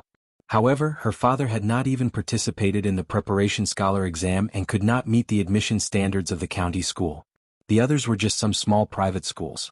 The teachers were all elementary scholars. They only taught people how to read, so they couldn't teach Gu Dajiang. Qin Wenjing glanced at her and said coldly, Just you wait. With that he turned around and left. Gu Yundong laughed and leaned against a pillar at the side. She really waited obediently. Not long after, Qin Wenjing walked back. This time there was a letter in his hand. The mountain elder of Tianhai Academy in the prefectural city of the Xuanhe Prefecture has some ties with me. When the time comes, you and your father will bring this letter to visit him. As long as your father's knowledge passes his test, he can enter Tianhai Academy. Keep it well and don't drop it. Gu Yundong blinked. You want my father to study in the prefectural city? She had indeed said that to get Qin Wenjing to help introduce her father, but at most she thought that her father would go to the county to study. As long as Qin Wenjing proved that Gu Dajiang's knowledge was not inferior to those elementary scholars, it was not impossible for the county school to make an exception. In any case, when the exam came, he could just take the preparation scholar exam and come back. Unexpectedly, Qin Wenjing gave a recommendation letter for the prefecture capital. Chapter 560. Going to the prefectural city to study. Qin Wenjing glanced at her. What? You don't want it? Of course Edo. She had also heard of the Tianhai Academy in the prefecture capital. It had 100 years of history in the Xuanhe prefecture and was an old academy that had produced many high scholars, honorable scholars and top scholars. It was said that the current mountain elder had been an official in the capital many years ago. Later, when he was old, he returned to his hometown and became the mountain elder of Tianhai Academy. Qin Wenjing actually directly gave the mountain elder a recommendation letter. Indeed, it was easy to take advantage of a big tree. Qin Wenjing was really too useful. Seeing that she had no objections, Qin Wenjing nodded in satisfaction. Aren't you going to the prefectural city to open a shop? You don't have to worry about no one taking care of him. However, before you go, get your father to prepare himself. Mountain Elder Qi is very strict. Gu Yundong smiled. I know. Qin Wenjing gave her a pile of books and asked her to bring them back for Gu Dajiang to read. Gu Yundong thanked Qin Wenjing sincerely, but the other party snorted. Bring me a few more cans later. Our Anning likes it. It was obvious that he liked it, but he still insisted on pushing it to his daughter. This guy was indeed shameless. Gu Yundong responded and went to look for Gu Dajiang. The two of them returned to Yongfu village. After she handed the books to Gu Dajiang and told him Qin Wenzhang's suggestion, Gu Dajiang, who was sitting in the carriage, was slightly stunned. He looked at the books and did not say anything for a long time. Dad. Gu Dajiang placed his trembling fingers on the pile of books. In the past, it was a rare and luxurious thing for him to read so many books. Now that these books were in front of him and he could look through them freely, Gu Dajiang hesitated. Of course he yearned for it, but... Gu Dajiang sighed softly and looked up at Gu Yundong with a smile. Yundong, I know how you feel. It's just that I'm already so old and have long passed the age to study. I won't go to the academy. Gu Yundong frowned. How could he be no longer motivated to study? He was clearly so excited when he saw Qin Wenjing previously and chatted with him happily. Gu Dajiang smiled and said, You used to take care of your mother and Yunshu and Yunka. Now, you even have to make arrangements for your father? You have a lot to take care of at such a young age. Gu Dajiang had been back for 2 to 3 days. He saw the villagers' attitude towards Yundong, visited the shop and workshop, and went to the orchard. Not only did he see the Gu family's huge business, but he also saw Gu Yundong's hard work and responsibilities. However, she was only 15 years old. Her shoulders were so tender, but she worked so hard to support this family. As a father, these were his responsibilities. Whether it was earning money to support his family or educating his children, these were all things he should carry out. In the past, when he was not around, Yundong had no choice but to move forward. Now that he was back, he wanted his daughter to rest and not be so tired. She was not alone anymore. She could rely on him. Perhaps he did not have Yundong's talent in business, but he also wanted to help her share the burden so that she could have more time to rest. Instead of exploiting her and even asking her to spend money to send him to the prefectural city to study. She was already in charge of Yunsha's school fees. Could it be that she had to be in charge of his? It didn't make sense. All right, I'll return the books to Master Qin another day. It's enough for Yunshu to study in our family. Chapter 561. Finally back, Gu Yundong could tell that he was worried. She did not know whether to laugh or cry. Father, what are you thinking about? She laughed. Don't think that you're adding to my burden. I don't feel tired doing business and opening a shop. This is something I like to do. Opening another shop is an additional sense of achievement for me. I'm enjoying this process. Gu Dajiang was stunned. Enjoy? This was the first time he had heard such a statement. Father, I know that you want to take care of me and share my burden, but I think that no matter who it is, they have their own path to take. I like to do business, so I chose this path. To me, this is not hard and exhausting work, but a career that can bring me energy. And studying is the path father should take. But how was he going to reply? Father, if you want to help me, then go to the academy in the prefecture capital. A person can only unleash his greatest strength in his area of expertise. Think about it. If you get a scholarship and even befriend many like-minded classmates, won't it be more helpful to my future business? Gu Dajiang seemed to be enlightened and suddenly woke up. Yundong had simply provided him with a new idea. Yes, Yundong lacked connections and people with achievements. He was too narrow-minded. Gu Dajiang instantly felt comfortable. He felt as if all his depression had been swept away. He immediately laughed heartily. Yes, Yundong is right. I'm not as far-sighted as you. It wasn't that he was inferior to her, but Gu Dajiang had always placed his family first. This caused him to be limited when making a choice. Fortunately, he was convinced. The carriage drove all the way into Yongfu village. When they reached home, Gu Yundong told them about Gu Dajiang going to the prefectural city to study. At the same time she said to Aunt Ku, "Aunt, wait a few more days. When the time comes, Father and I will go to the prefectural city. We'll have company together." Aunt Ku glared at her helplessly and did not say anything else. After dinner, Gu Yundong turned around and went to Qin Liang's house. He instructed Qin Jinkai to go to the shop the next day. When she came back, she went to the Zeng family again. 2 days ago, she had promised Dong Xiulan to find a school suitable for Zeng Jia to study in. Now was the time to tell her. Gu Yundong was talking about a private school in the neighboring village. It was Qin Wenjing who had told her. He had met and interacted with the gentleman from the private school and had a good impression of him. Gu Yundong felt that it was very suitable for Zeng Jia. It was not very far, and he didn't have to participate in the imperial examination. Madame Dong trusted Gu Yundong very much and agreed on the spot. She said that she would bring Zeng Jia to take a look another day. After Gu Yundong left, she hurriedly thought about preparing the apprenticeship gift. Zeng, who felt that the canned food was not bad. Look, the Gu family also took canned food when they visited Master Qin. This thing is not cheap. We work in the Gu family's workshop and can buy it with a discount. It's definitely not wrong to take this. Madame Dong nodded repeatedly. You're right. It's definitely not a problem to follow Yundong. Therefore the next day Madame Dong took Zeng Jia to the private school with the canned food. She was very excited when she returned. She had always kept a low profile in the village and did not speak much.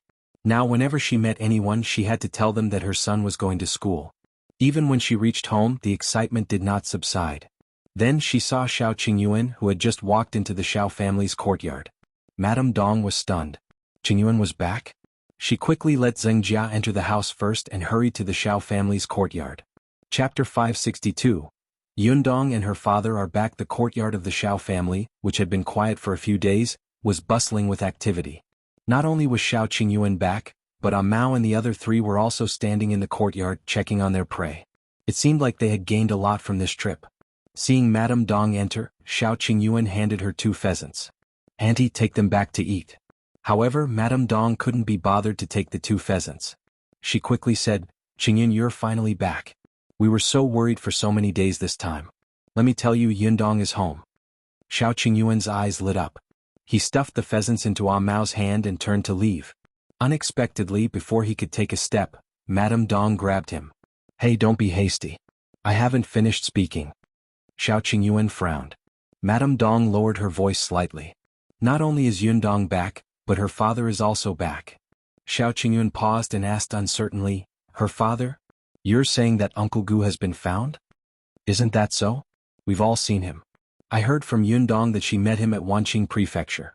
His father hasn't given up on looking for them for so long. Now the family has finally reunited." Madame Dong sighed. "You're the future son-in-law of the Gu family now. This is the first time you'll see your future father-in-law. How can you look like this? You have to leave a good impression on him, right?" Xiao Qingyuan had just returned from the deep mountains and was still sweating. Not only were his clothes wet, but they were also tattered. His hair was like a hen's nest. He had definitely not taken a shower in the past few days. Gu Dajiang was a scholar. He would definitely be dissatisfied if Xiao Qingyuan appeared in front of him like this. Madame Dong knew that Xiao Qingyuan didn't look pretty every time he returned from the mountains, so she quickly came over to remind him. Xiao Qingyuan looked down and nodded. "He'll go clean up." He turned around to get a set of clothes and went straight to the bathroom. Madame Dong heaved a sigh of relief and looked at the prey in the courtyard. Although they had been in the mountain for a long time and there was a lot of small prey, she did not see any big guys. However, there seemed to be 2 large boxes of herbs in the corner. Did Qingyuan pick them? Madame Dong was still looking when Mao and the others surrounded her. "Auntie Dong, has Miss Father really been found? Have you seen him? What kind of person is he?" Needless to say, just by looking at the girl, you should know that her father is definitely not bad looking. Who asked about his appearance? I'm asking about his temperament. Do you know his temperament? If our young master wants to see his father-in-law, shouldn't we ask around first? Madame Dong's ears were buzzing as she listened to their conversation. She hurriedly waved her hand and said, "I didn't talk much to her father either. How would I know what kind of personality he has? However, her father should be someone who values family and friends.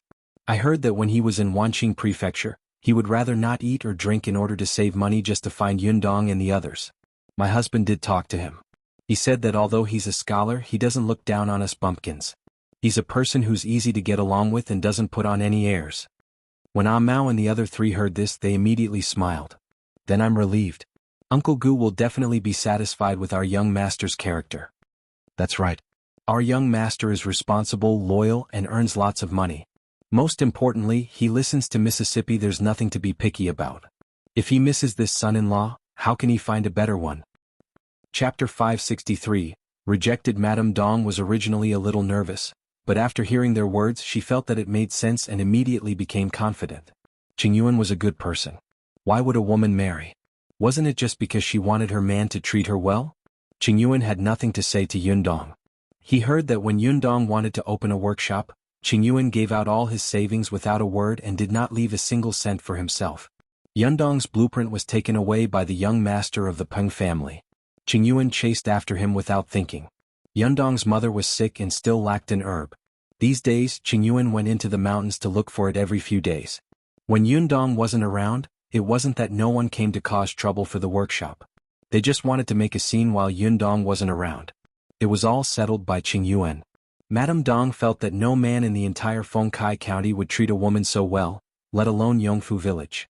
Even when her mother-in-law was still around when they first got married, the mother-in-law controlled the family's money and secretly hid it from her. She was furious. Therefore Gu Dajiang would definitely be satisfied with Xiao Qing Yuan. At this moment, Zheng Hu was not around. Otherwise he would definitely stand in the shoes of an old father and tell her, **T. While they were talking, Xiao Qing Yuan had finally tidied up. When he came out he was refreshed and looked especially young and energetic. Madame Dong nodded. Yes, not bad. He even put on new clothes. Xiao Qing Yuan went back to his room to get the wine. Lu Wei had left it here. He said that it was ridiculous that he didn't even have wine in his house as a man. Then he brought 2 jars of wine over the next day. Xiao Qing Yuan had never drunk it before. He didn't like it, but it was just right to send it to his future father-in-law. In addition to the wine, he also carried the wild chickens and rabbits. It was a pity that there were no good books, calligraphy, or paintings at home. If he wanted to suit his father-in-law, that would be the most suitable. Madame Dong, on the other hand, felt that there was no problem. There was wine and meat. It was already very good in the countryside. However, before Xiao Qing Yuan left the courtyard, he suddenly stopped. As if he had thought of something, he quickly returned to his room. When he came out again, he was holding a wooden box in his arms. Others didn't know what was inside, but it looked quite expensive. Only then did Xiao Qing Yuan slowly exhale and walk towards the Gu residence. At the Gu family's entrance, Gu Dajiang stood there with a cold expression. When Xiao Qing Yuan returned, many people in the village saw them carrying a lot of prey. Gu Dajiang had originally planned to stroll around the fruit forest, but when he heard the news on the way, he returned without a word. Who knew that even after waiting for half a day, Xiao Qing Yuan didn't come to visit? Alright, this guy wanted to marry his daughter with this attitude? No way. From afar, Xiao Qing Yuan saw Gu Dajiang looking at him coldly. Uncle Gu. Xiao Qing Yuan recognized him at a glance. He secretly heaved a sigh of relief and suppressed the nervousness that suddenly surged up. He walked up to him and said, Xiao Qing Yuan Yun Dong's? Before he could finish speaking, Gu Dajiang interrupted him. Oh, Xiao Qing Yuan, right? I understand. You can leave now. Xiao Qing Yuan frowned. Uncle Gu, Gu Dajiang turned around and walked straight into the Gu residence. Chapter 564. Meeting fiancé. Again, when Xiao Qing Yuan wanted to follow him in, the door was suddenly closed and there was no more movement. He pursed his lips and sighed inwardly. True enough. He did not say anything and did not knock on the door. He just stood outside the door and faced the Gu family's house. Madame Dong, Ah Mao, and the others were all shocked. They stood at the corner and looked at each other, talking softly. What's going on? Didn't they say that Uncle Gu is easy to talk to? Why did you close the door directly? He doesn't even have time to understand our young master's character. That's right. I think you might not know that our young master has been rejected. Don't all actors sing like this? As fathers, they look down on poor boys, so they deliberately don't let the two of them meet and take the opportunity to break them up. But our young master isn't poor, right? Compared to young Master Lu in the county, he's poor. Could it be that Uncle Gu wants to matchmake Miss with the young master of the Lu family? Everyone turned their heads and looked at Ah Shu, who was the last to speak. In the end, Ah Mao said, Let's go and bring young master back first. Then we can sit down and discuss how to enter the Gu family. As he spoke, he was about to walk towards Xiao Qing Yuan. Unfortunately, Madame Dong pulled him back. What are you going to do? She glared at them. Can't you tell? That's a test for our future father-in-law, understand? There are also families in our village who dote on their daughters. They will deliberately make things difficult for their son-in-law when he comes for the first time. Is that so? Madame Dong nodded affirmatively. That's right. When the sixth grandfather in our village married his daughter, he asked the groom to help him with half a day's work. Yundong's father is a refined man, so he won't torture Qingyuan like this.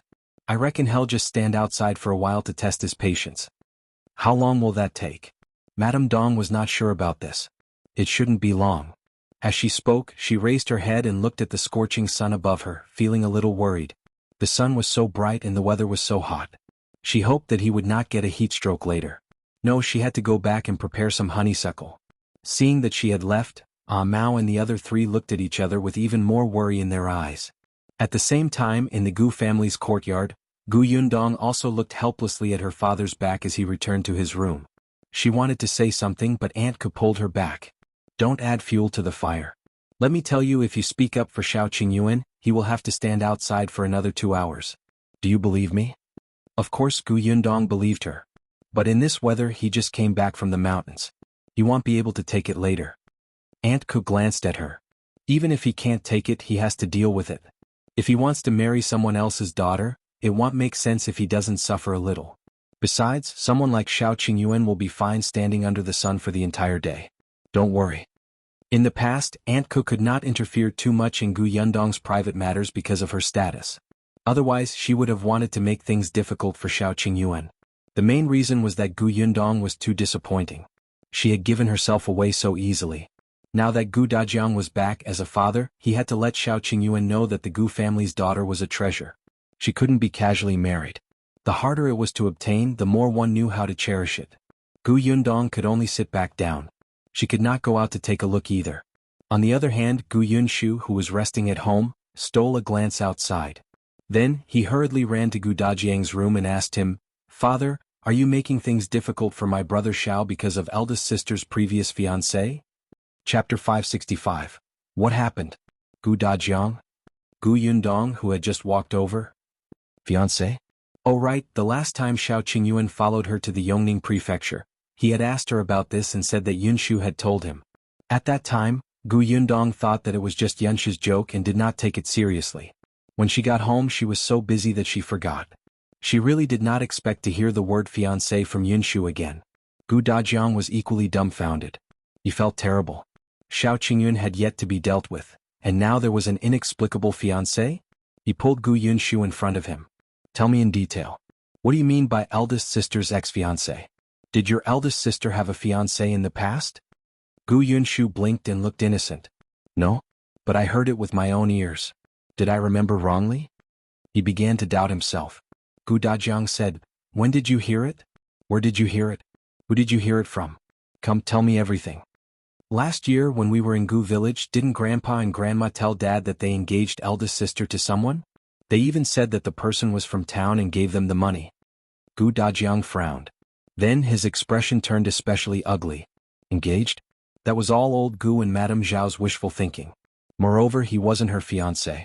They were obviously trying to sell Yundong out. The family in town had arranged a marriage for an old man in his 50s. He was old enough to be Yundong's grandfather, yet he still dared to marry a 14-year-old girl. Gu Dajiang knew that old Gu and the others wouldn't find a good husband for Yundong, but he didn't expect them to want to sell Yundong for 5 taels of silver. What fiancé? He spat. Gu Dajiang rejected it on the spot. He threatened that if old Gu dared to do such a thing again, he would rather die together with everyone than let his daughter jump into the fire pit. Old Gu was furious at that time. He even said that it was for his own good. He took back the 5 taels of silver to treat Madame Yang. Gu Dajiang didn't listen at all. He even went to town to beat up that old thing who coveted his daughter. At that time, this matter had not spread out in the Gu family, but he did not expect Gu Yunshu to hear about it. The problem was that this person was only half listening. Gu Dajiang rubbed his forehead. No, your sister didn't have a fiancé in the past. That was your grandparents acting on their own. It doesn't count. Yunshu, don't mention this again in the future. Otherwise, if others hear about it, it won't be good for your sister, understand? Oh. Gu Yundong nodded. I only told Brother Xiao once. I won't say it again. Then he thought for a moment and asked the previous question. Then why did father make things difficult for my brother Xiao? Are you going to break them up? What? My brother Xiao is such a good person. Gu Yunke ran in and nodded. Yes, elder brother Xiao is great. Gu Dajiang felt terrible. It was fine if it was the eldest daughter, but why was his son and youngest daughter subdued by him? However, Madame Yang seemed to understand and nodded. He's great. Gu Dajiang felt that his family had lost. He needed to hold on to the last line. Gu Yundong did not dare to speak anymore. Indeed, the more she praised Xiao Qingyuan, the angrier her father became. Chapter 566. Note, however, seeing that the weather was getting hotter, Gu Yundong began to feel uneasy. Aunt Ku pulled her over. It's fine, it's fine. I just went to take a look. He just sweated a little too much, but he's still very energetic. Gu Yundong nodded randomly. No one knew if she was listening. However, at this moment, Madame Cui came over to let them have lunch.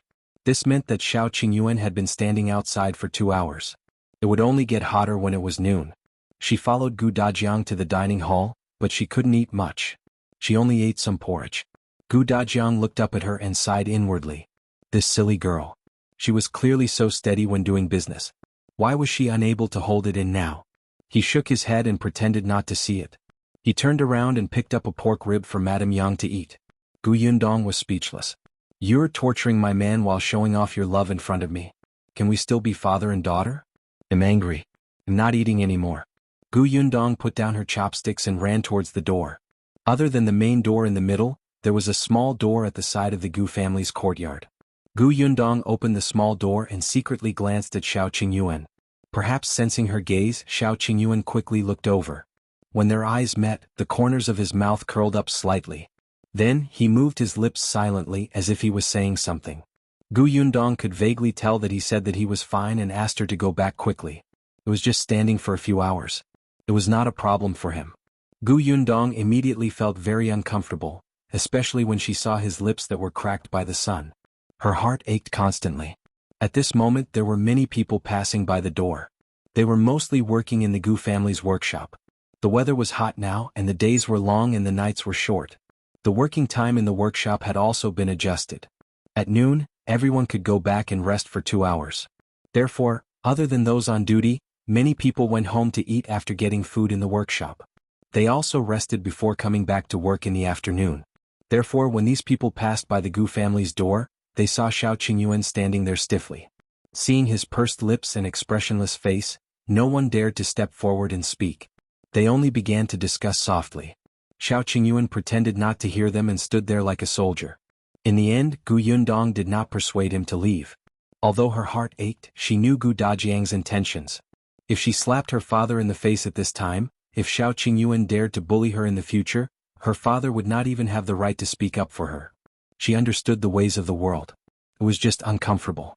Gu Yundong returned to the courtyard listlessly. Aunt Ku, who was sewing, glanced at her. Another 2 hours passed.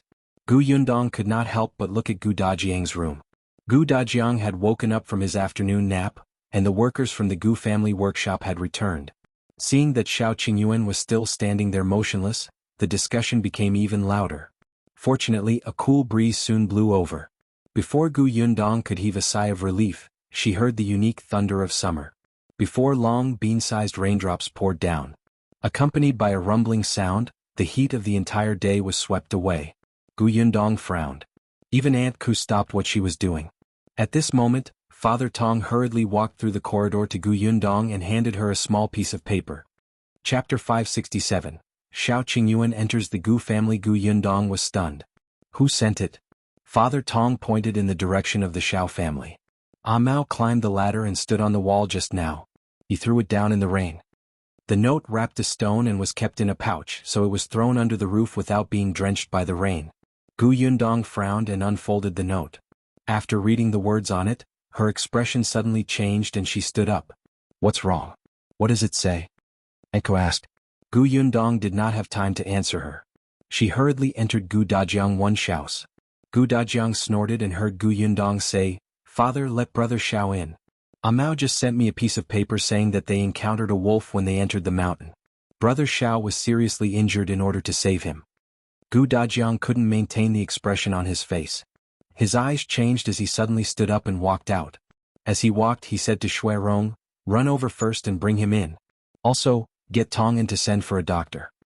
After Shui Rong ran out, he could not help but scold, he's just trying to be brave. Gu Yundong quickened his pace. When he reached the entrance of the Gu residence, he happened to see Shui Rong helping Xiao Qingyuan in. His clothes were stained with blood. She was angry and anxious. Why didn't you say anything when you were injured? Do you want to die? As she spoke, she went to help him up. Seeing his pale face and weak breathing, she wished she could hit him again. The entire Gu family moved. Madame Cui went to tidy up the room. Her daughter-in-law, Madame Jiang, went to boil water. Tong Shuitao went to the Xiao family to get the medicine. She knew that he had it at home. Aunt Ku and Shin Sidian had prepared a first aid kit, gauze and so on. When Xiao Qingyuan was placed on the bed, his body was hot as if he had a high fever. When Gu Yundong placed her hand on his forehead, it was so hot that she almost retracted her hand. She hurriedly asked, "Do you have medicine to reduce your fever at home?" "No, I didn't have time to make it." During this period of time he had been thinking about other pills. There were all kinds of medicine that could treat internal and external injuries. On the other hand, he didn't have time to think about common medicine like fever. Gu Yundong frowned. She turned around and saw Mao and the rest coming in. They had brought a lot of herbs, but this medicine needed to be brewed slowly. It was too slow. Gu Yundong thought about it and could not help but take out a fever pill when no one was paying attention. She stuffed it into Xiao Qingyuan's mouth and said in a low voice, "Eat this." Xiao Qingyuan did not know what it was, but he had always listened to Gu Yundong. He swallowed it without even opening his eyes. It felt a little strange. There was no particularly strong medicinal smell, and it was slightly bitter. After Gu Yundong fed the medicine, she went out with the others. Only then did Tong Ping and Father Tong come over to help Xiao Qingyuan take off his wet clothes and wipe his body with hot water. The two of them finally saw how serious the injury on Xiao Qingyuan's back was. Not only was he scratched by the wolf claws, but he also seemed to have been cut by sharp objects. The wound was very deep. Originally, it was not a big problem to bandage the injuries with medicine. Unexpectedly, when he came back, it was hot and then raining. His wound, which had originally healed a little, had torn open again. If not for Xiao Qingyuan's good physique, he would not have been able to hold on. But Gu Yundong was still very angry. She did not know whom she was angry with. In the end, she could only kick the pillar under the corridor. Gu Dajiang's face was dark. He looked at Gu Yundong guiltily. Chapter 568, blocking Gu Dajiang, but Gu Yundong had been paying attention to the door and did not receive his gaze. The doctor was quickly brought back.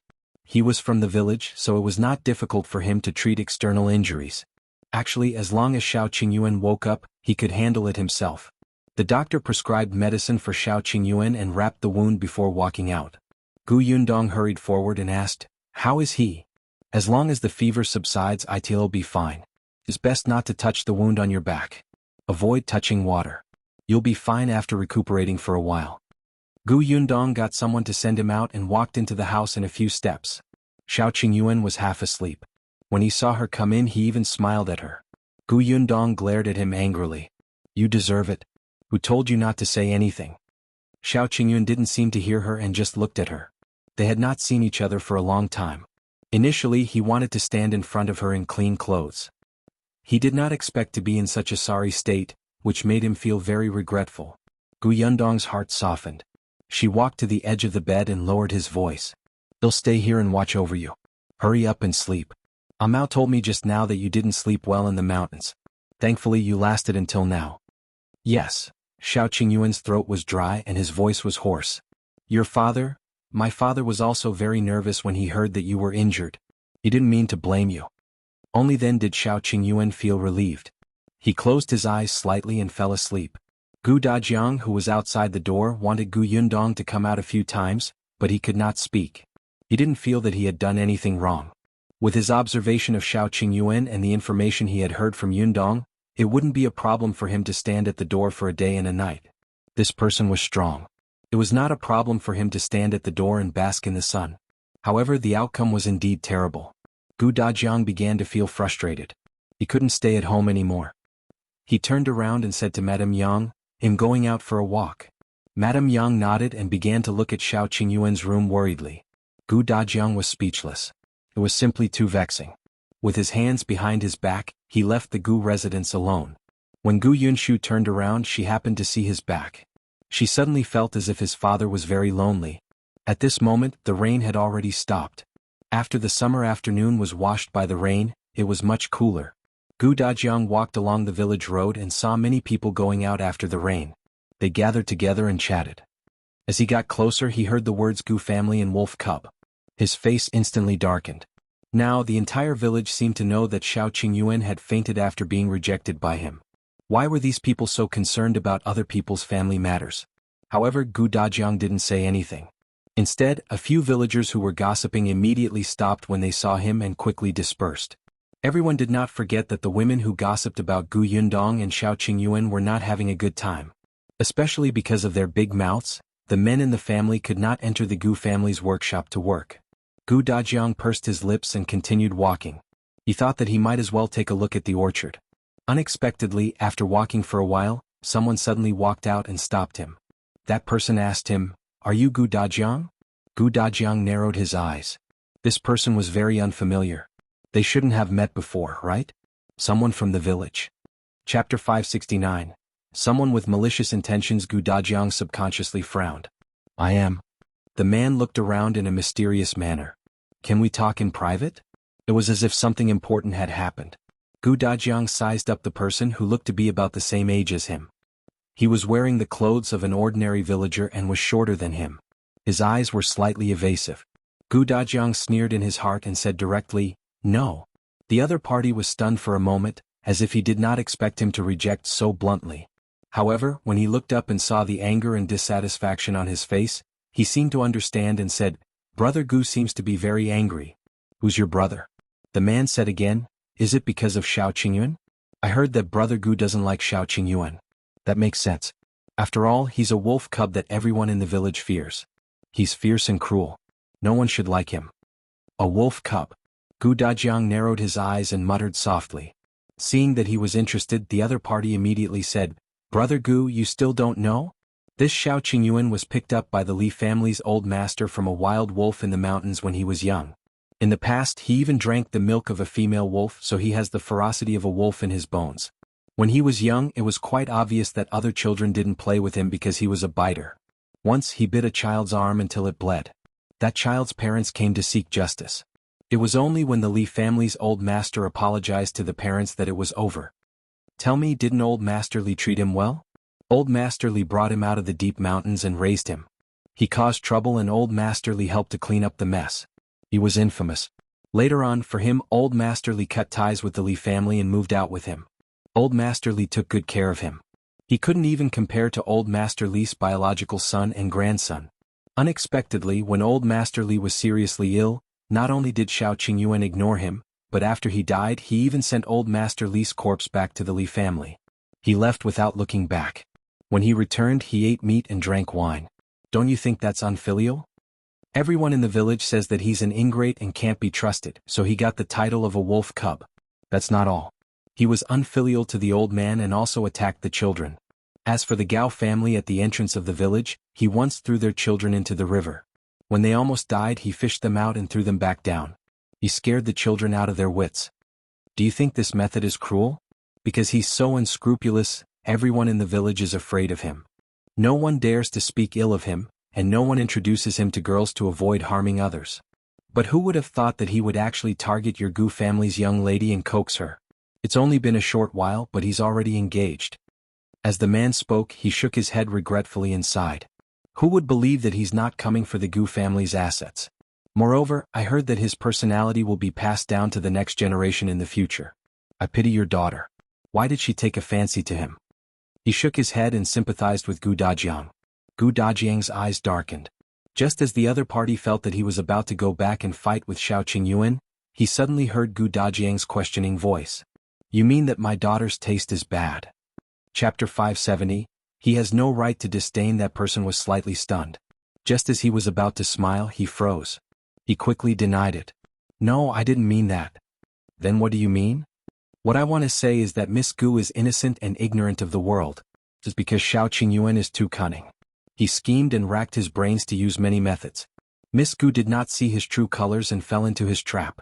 Of course, I believe that Brother Gu can definitely see through Xiao Qingyuan's nature at a glance. Otherwise you wouldn't have rejected him. Although he said that, the other party's gaze was disdainful. What did he mean by seeing through Xiao Qingyuan's nature? He simply looked down on the bumpkins in this village. When he heard that young Master Lu had come that day, Gu Dajiang respectfully invited him in. He pulled young Master Lu and chatted for more than 2 hours. In the end, young Master Lu was frightened away by his enthusiasm. In short, Xiao Qingyuan is too despicable. He actually deceived Miss Gu. Gu Dajiang stared at that person and said coldly, "So you mean that everyone in the village can tell that Xiao Qingyuan has a bad character?" The other party was stunned. He felt that something was wrong, but he still nodded. "Yes." Gu Dajiang suddenly raised his voice. "Everyone in the village can tell, but my daughter, who has a workshop and a shop while managing so many people, can't tell. She was even fooled." "Are you saying that our Yundong is stupid?" No. I didn't mean that." Wasn't Gu Dajiang's focus wrong? He was clearly talking about Xiao Qingyuan. Why did this guy have to involve his daughter? "That's what you mean. You still want to deny it. I was wondering why you came to me and said something. It turns out that you're scolding me indirectly. You actually dare to provoke me in front of me." The other party was speechless. "No, how did you understand this as provocation?" Seeing Gu Dajiang approach him menacingly, the other party finally couldn't take it anymore. He suddenly turned his head. "Is there something wrong with you?" With that he quickly ran away. Gu Dajiang was abnormal. No wonder his daughter liked Xiao Qingyuan. Had the father and daughter both gone crazy? Could it be that after living with Madame Yang for too long her family's brains had gone bad? Gu Dajiang stood on the spot and watched as he ran away. After a while he snorted coldly. "How dare you sow discord in front of me? Who do you think you are?" No matter how bad Xiao Qingyuan was, he was still his daughter's man. Gu Dajiang could despise him, his wife could despise him, and his daughter could despise him. However, what right did such an unrelated person have to say anything? "Our Yundong has good taste." Gu Dajiang sneered and turned to leave. However, this person's words dispelled a lot of the anger in Gu Dajiang's heart. He did not go to the orchard again and returned to the Gu family. As soon as he entered the Gu residence, he smelled the strong smell of Chinese herbs, which made Gu Dajiang sneeze violently. He sniffled and was about to go to Xiao Qingyuan's guest room to take a look when he saw a young man rushing over. Gu Dajiang remembered that Yundong had called him Mao previously. He seemed to be Xiao Qingyuan's man. Mao stood in front of him with a wooden box in its left hand and 2 pheasants in its right. Chapter 571. He knows the reason. Gu Dajiang looked at him in confusion and heard Mao say, "Uncle Gu, this is from our young master." "For me?" "Yes, young master prepared them before coming to the Gu residence." Mao said, "These 2 pheasants were just caught before we went down the mountain. They can be cooked tonight. As for what's in this wooden box, I don't know." Previously, when Xiao Qingyuan was rejected, he had these things in his hands. However, when Mao came to persuade him, Xiao Qingyuan handed them to Mao to prevent them from getting wet, especially the wooden box. It looked like something very important. Mao had been holding it in his hand. He only handed it to Gu Dajiang personally when he saw him. Gu Dajiang took the box and got Mao to carry the pheasants to the kitchen. It was such a hot day. The pheasants would go bad very soon. Then he carried the box into the central room. After sitting down, he placed the box on the table, but he did not open it for a long time. It was only when Shui Rong came in and said that Xiao Qingyuan's temperature was no longer that high that he nodded slightly. After a while he still reached out to the box, pulled open the lock in front and opened the lid. With just one look, Gu Dajiang's hand froze.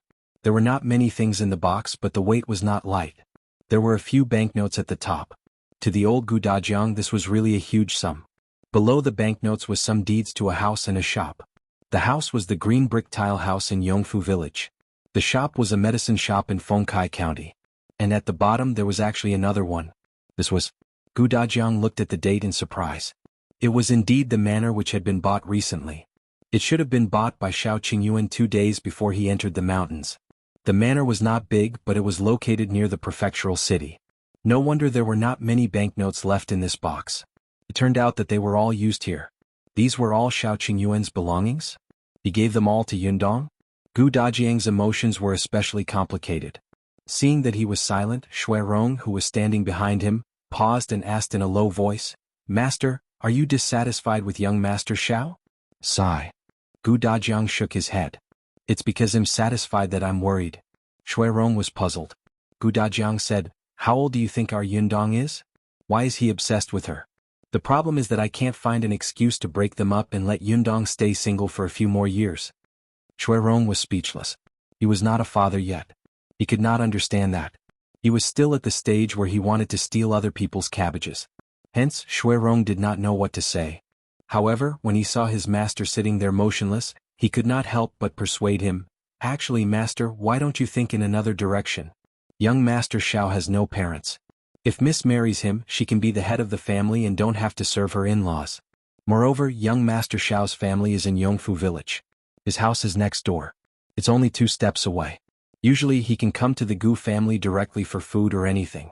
We can know if Miss has suffered or not even if she doesn't go out. This way it's better than marrying into a rich family. Of course, Gu Dajiang knew these principles. It was because he knew that he didn't object strongly. Exhaling, Gu Dajiang closed the wooden box on the table and stood up to walk out. He'll go and see if he's awake. He went straight to Xiao Qingyuan's room. Just as he reached the door, he heard his son's voice. Chapter 572. Gu Yunshu worries about his wife, eldest sister. Are you angry with father? Gu Yunshu said uneasily. Father came back just now. I saw him enter the house alone. He's so pitiful. He instantly felt that he had a huge responsibility. His father and eldest sister had a feud. As the eldest son in the family, he had the obligation to enlighten them so that the family could be harmonious and happy. Yes, Gu Yunshu work hard. Gu Yundong was sitting in front of Xiao Qingyuan's bed. When she saw that his fever had subsided, she heaved a sigh of relief. She did not expect to hear her brother's worried words. She didn't know whether to laugh or cry. What are you thinking? Your head isn't big, but you're thinking too much. Why is eldest sister angry with father? Father didn't deliberately let brother Xiao expose himself to the sun knowing that he was injured. This is an accident. Gu Yunshu nodded, not fully understanding. Is that so? Yes, you'll know when you become a father. Then he'll get engaged and married as soon as possible. That way I can become a father sooner. Gu Yundong was speechless.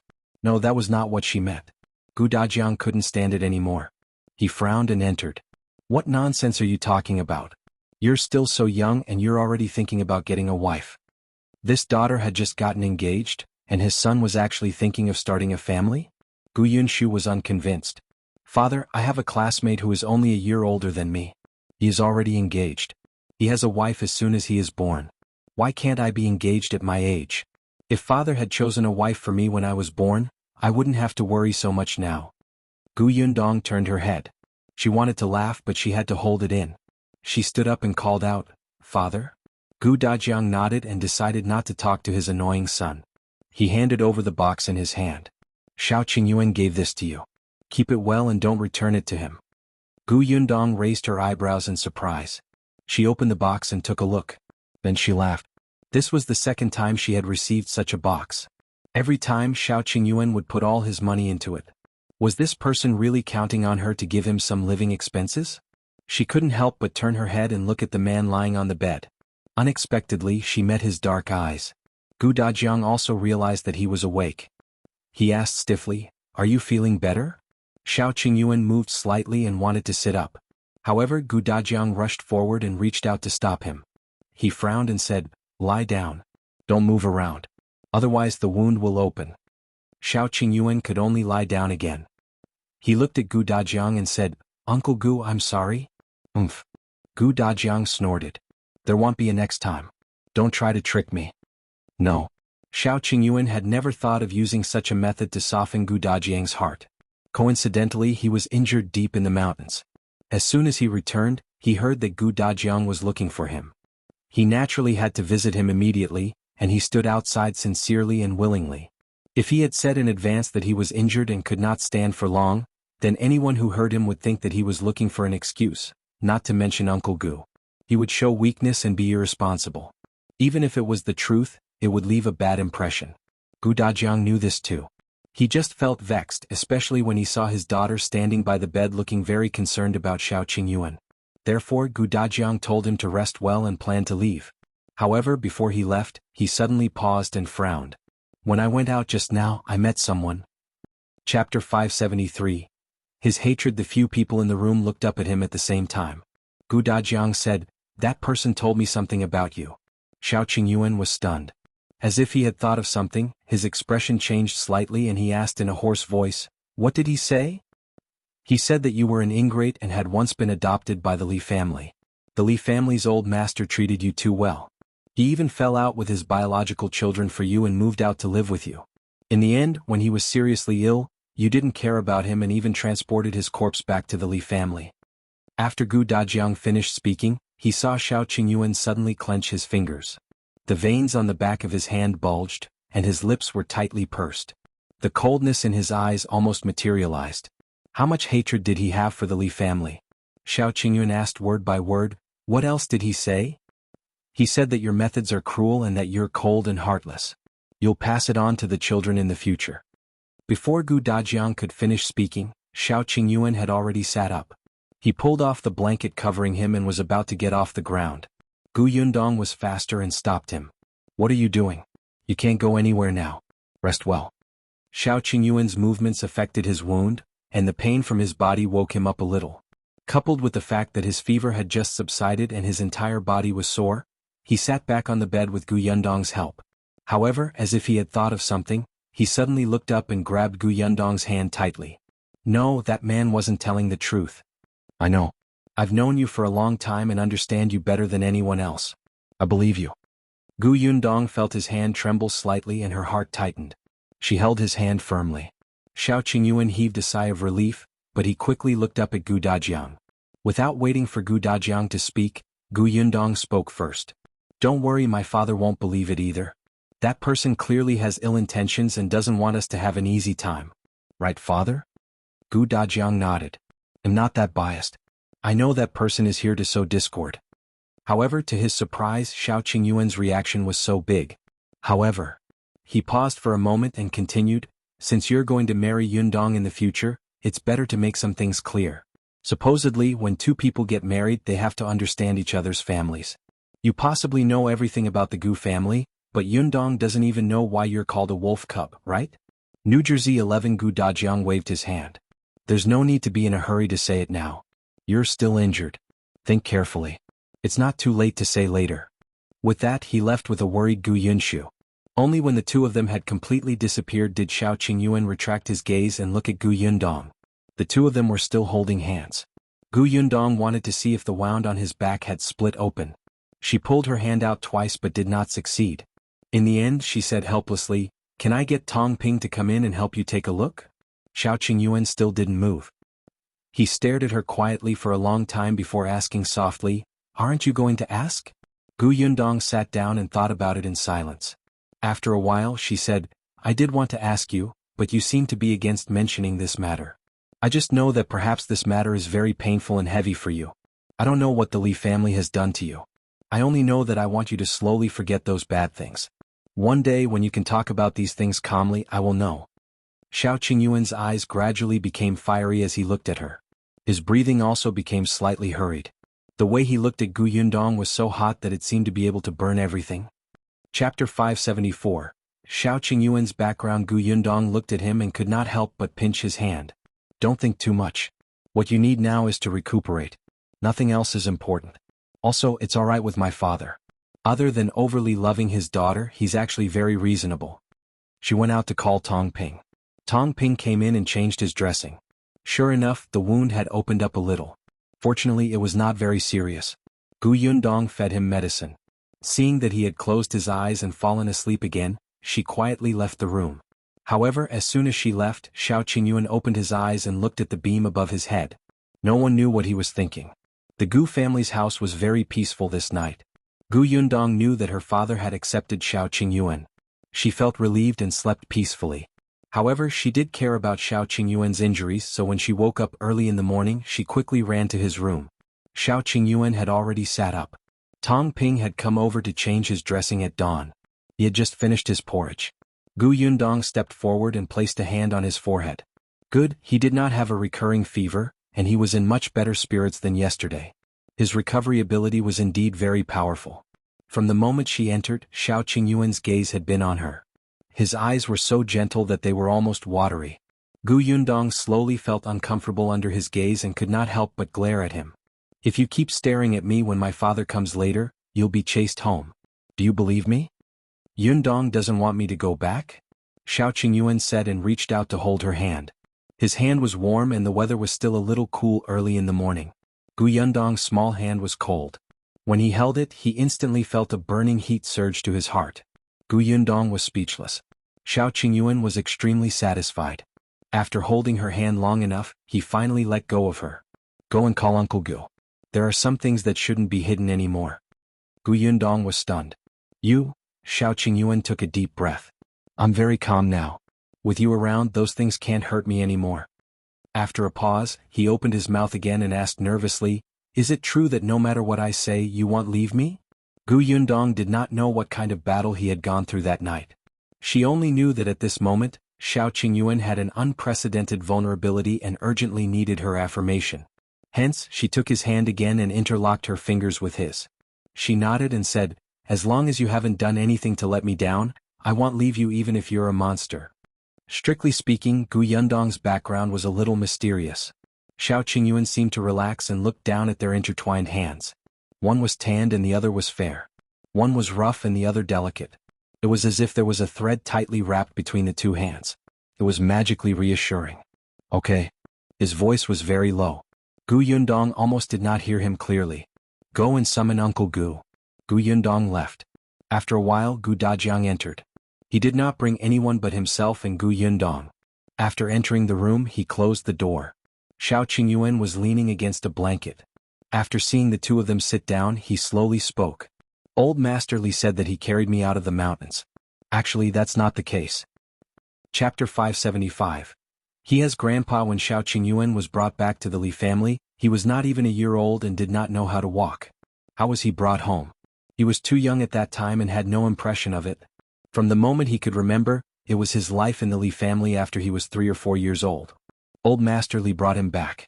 The Li family's eldest son only had 2 daughters at that time, so Old Master Li put Xiao Qingyuan under their name. However, the Li family's eldest son and his wife did not like this child who had suddenly appeared. It was as if they could no longer give birth to a son, making the entire village laugh. Moreover, Mrs. Li, or Madame Bao, was already pregnant at that time. She felt that this was definitely a son. Unexpectedly, it was another daughter.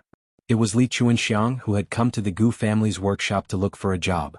She was only a year younger than Xiao Qingyuan. When Madame Bao heard that it was a daughter again, there was no telling if it was because she was afraid of being criticized or something, but she pushed all the blame to Xiao Qingyuan and said that he was a jinx. He was the one who caused her to lose her son. Xiao Qingyuan's life in the Li family had become exceptionally difficult. Even though he was still young at that time, he often starved and froze.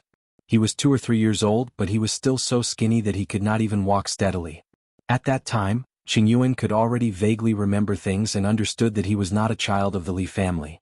Although he was a little disappointed, he still felt that it was already very lucky for him to have a place to stay. Besides, he had his grandfather. When he was beaten, Grandpa would take the ointment and comfort him while applying it. After he was scolded, Grandpa would also scold and blame his foster parents. When he was hungry, Grandpa would secretly feed him half of the sweet potatoes he had kept. If he was cold, Grandpa would modify his old clothes for him to wear. Therefore it didn't matter. Compared to many homeless children, Qingyuan felt very happy. He was very satisfied. He worked especially hard. His small figure often carried a wooden bucket that was taller than him to feed the pigs. He carried a huge basket to hunt for pig grass.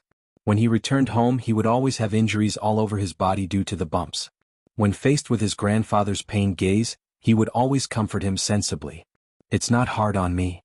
However, when little Qingyuan was 5 years old, Madame Bao was pregnant again. She already had 3 daughters in the past. This time she had to get a boy in one fell swoop. She was so excited that she could not care less about finding trouble with little Qingyuan, even though her 3 daughters would occasionally order this adopted son around. However, a few days before she was about to give birth, Madame Bao suddenly had a nightmare. In her dream, someone told her that there was a jinx blocking her way at home. He was selfish and domineering and did not allow other boys to share her love. Therefore, it would be difficult for Madame Bao to give birth to a son. When Madame Bao woke up, her face was pale. She immediately thought of little Qingyuan and immediately shook her husband awake. The two of them hated Xiao Qingyuan to death. The next morning, Father Li quietly knocked him out and carried him into the mountains. Go back to where you came from. This is your own life. He directly left him at the 9 Tigers Mountain. When little Qingyuan woke up, he was faced with a black monkey covered in fur. It stared at him with its round eyes. He was terrified and turned to run. However, he was young and in the mountains. He only ran a few steps before he slid down the hill. However, before he could care about the pain, he was carried away by the monkey that was even taller than him. Chapter 576. The second time one could imagine how a child who was only so young lived in the mountains. The monkey treated him like a toy. It would carry him up the tree at any time and throw him to play with other monkeys. There were a few times when he was almost thrown to the ground. Little Qingyuan was so frightened that he cried.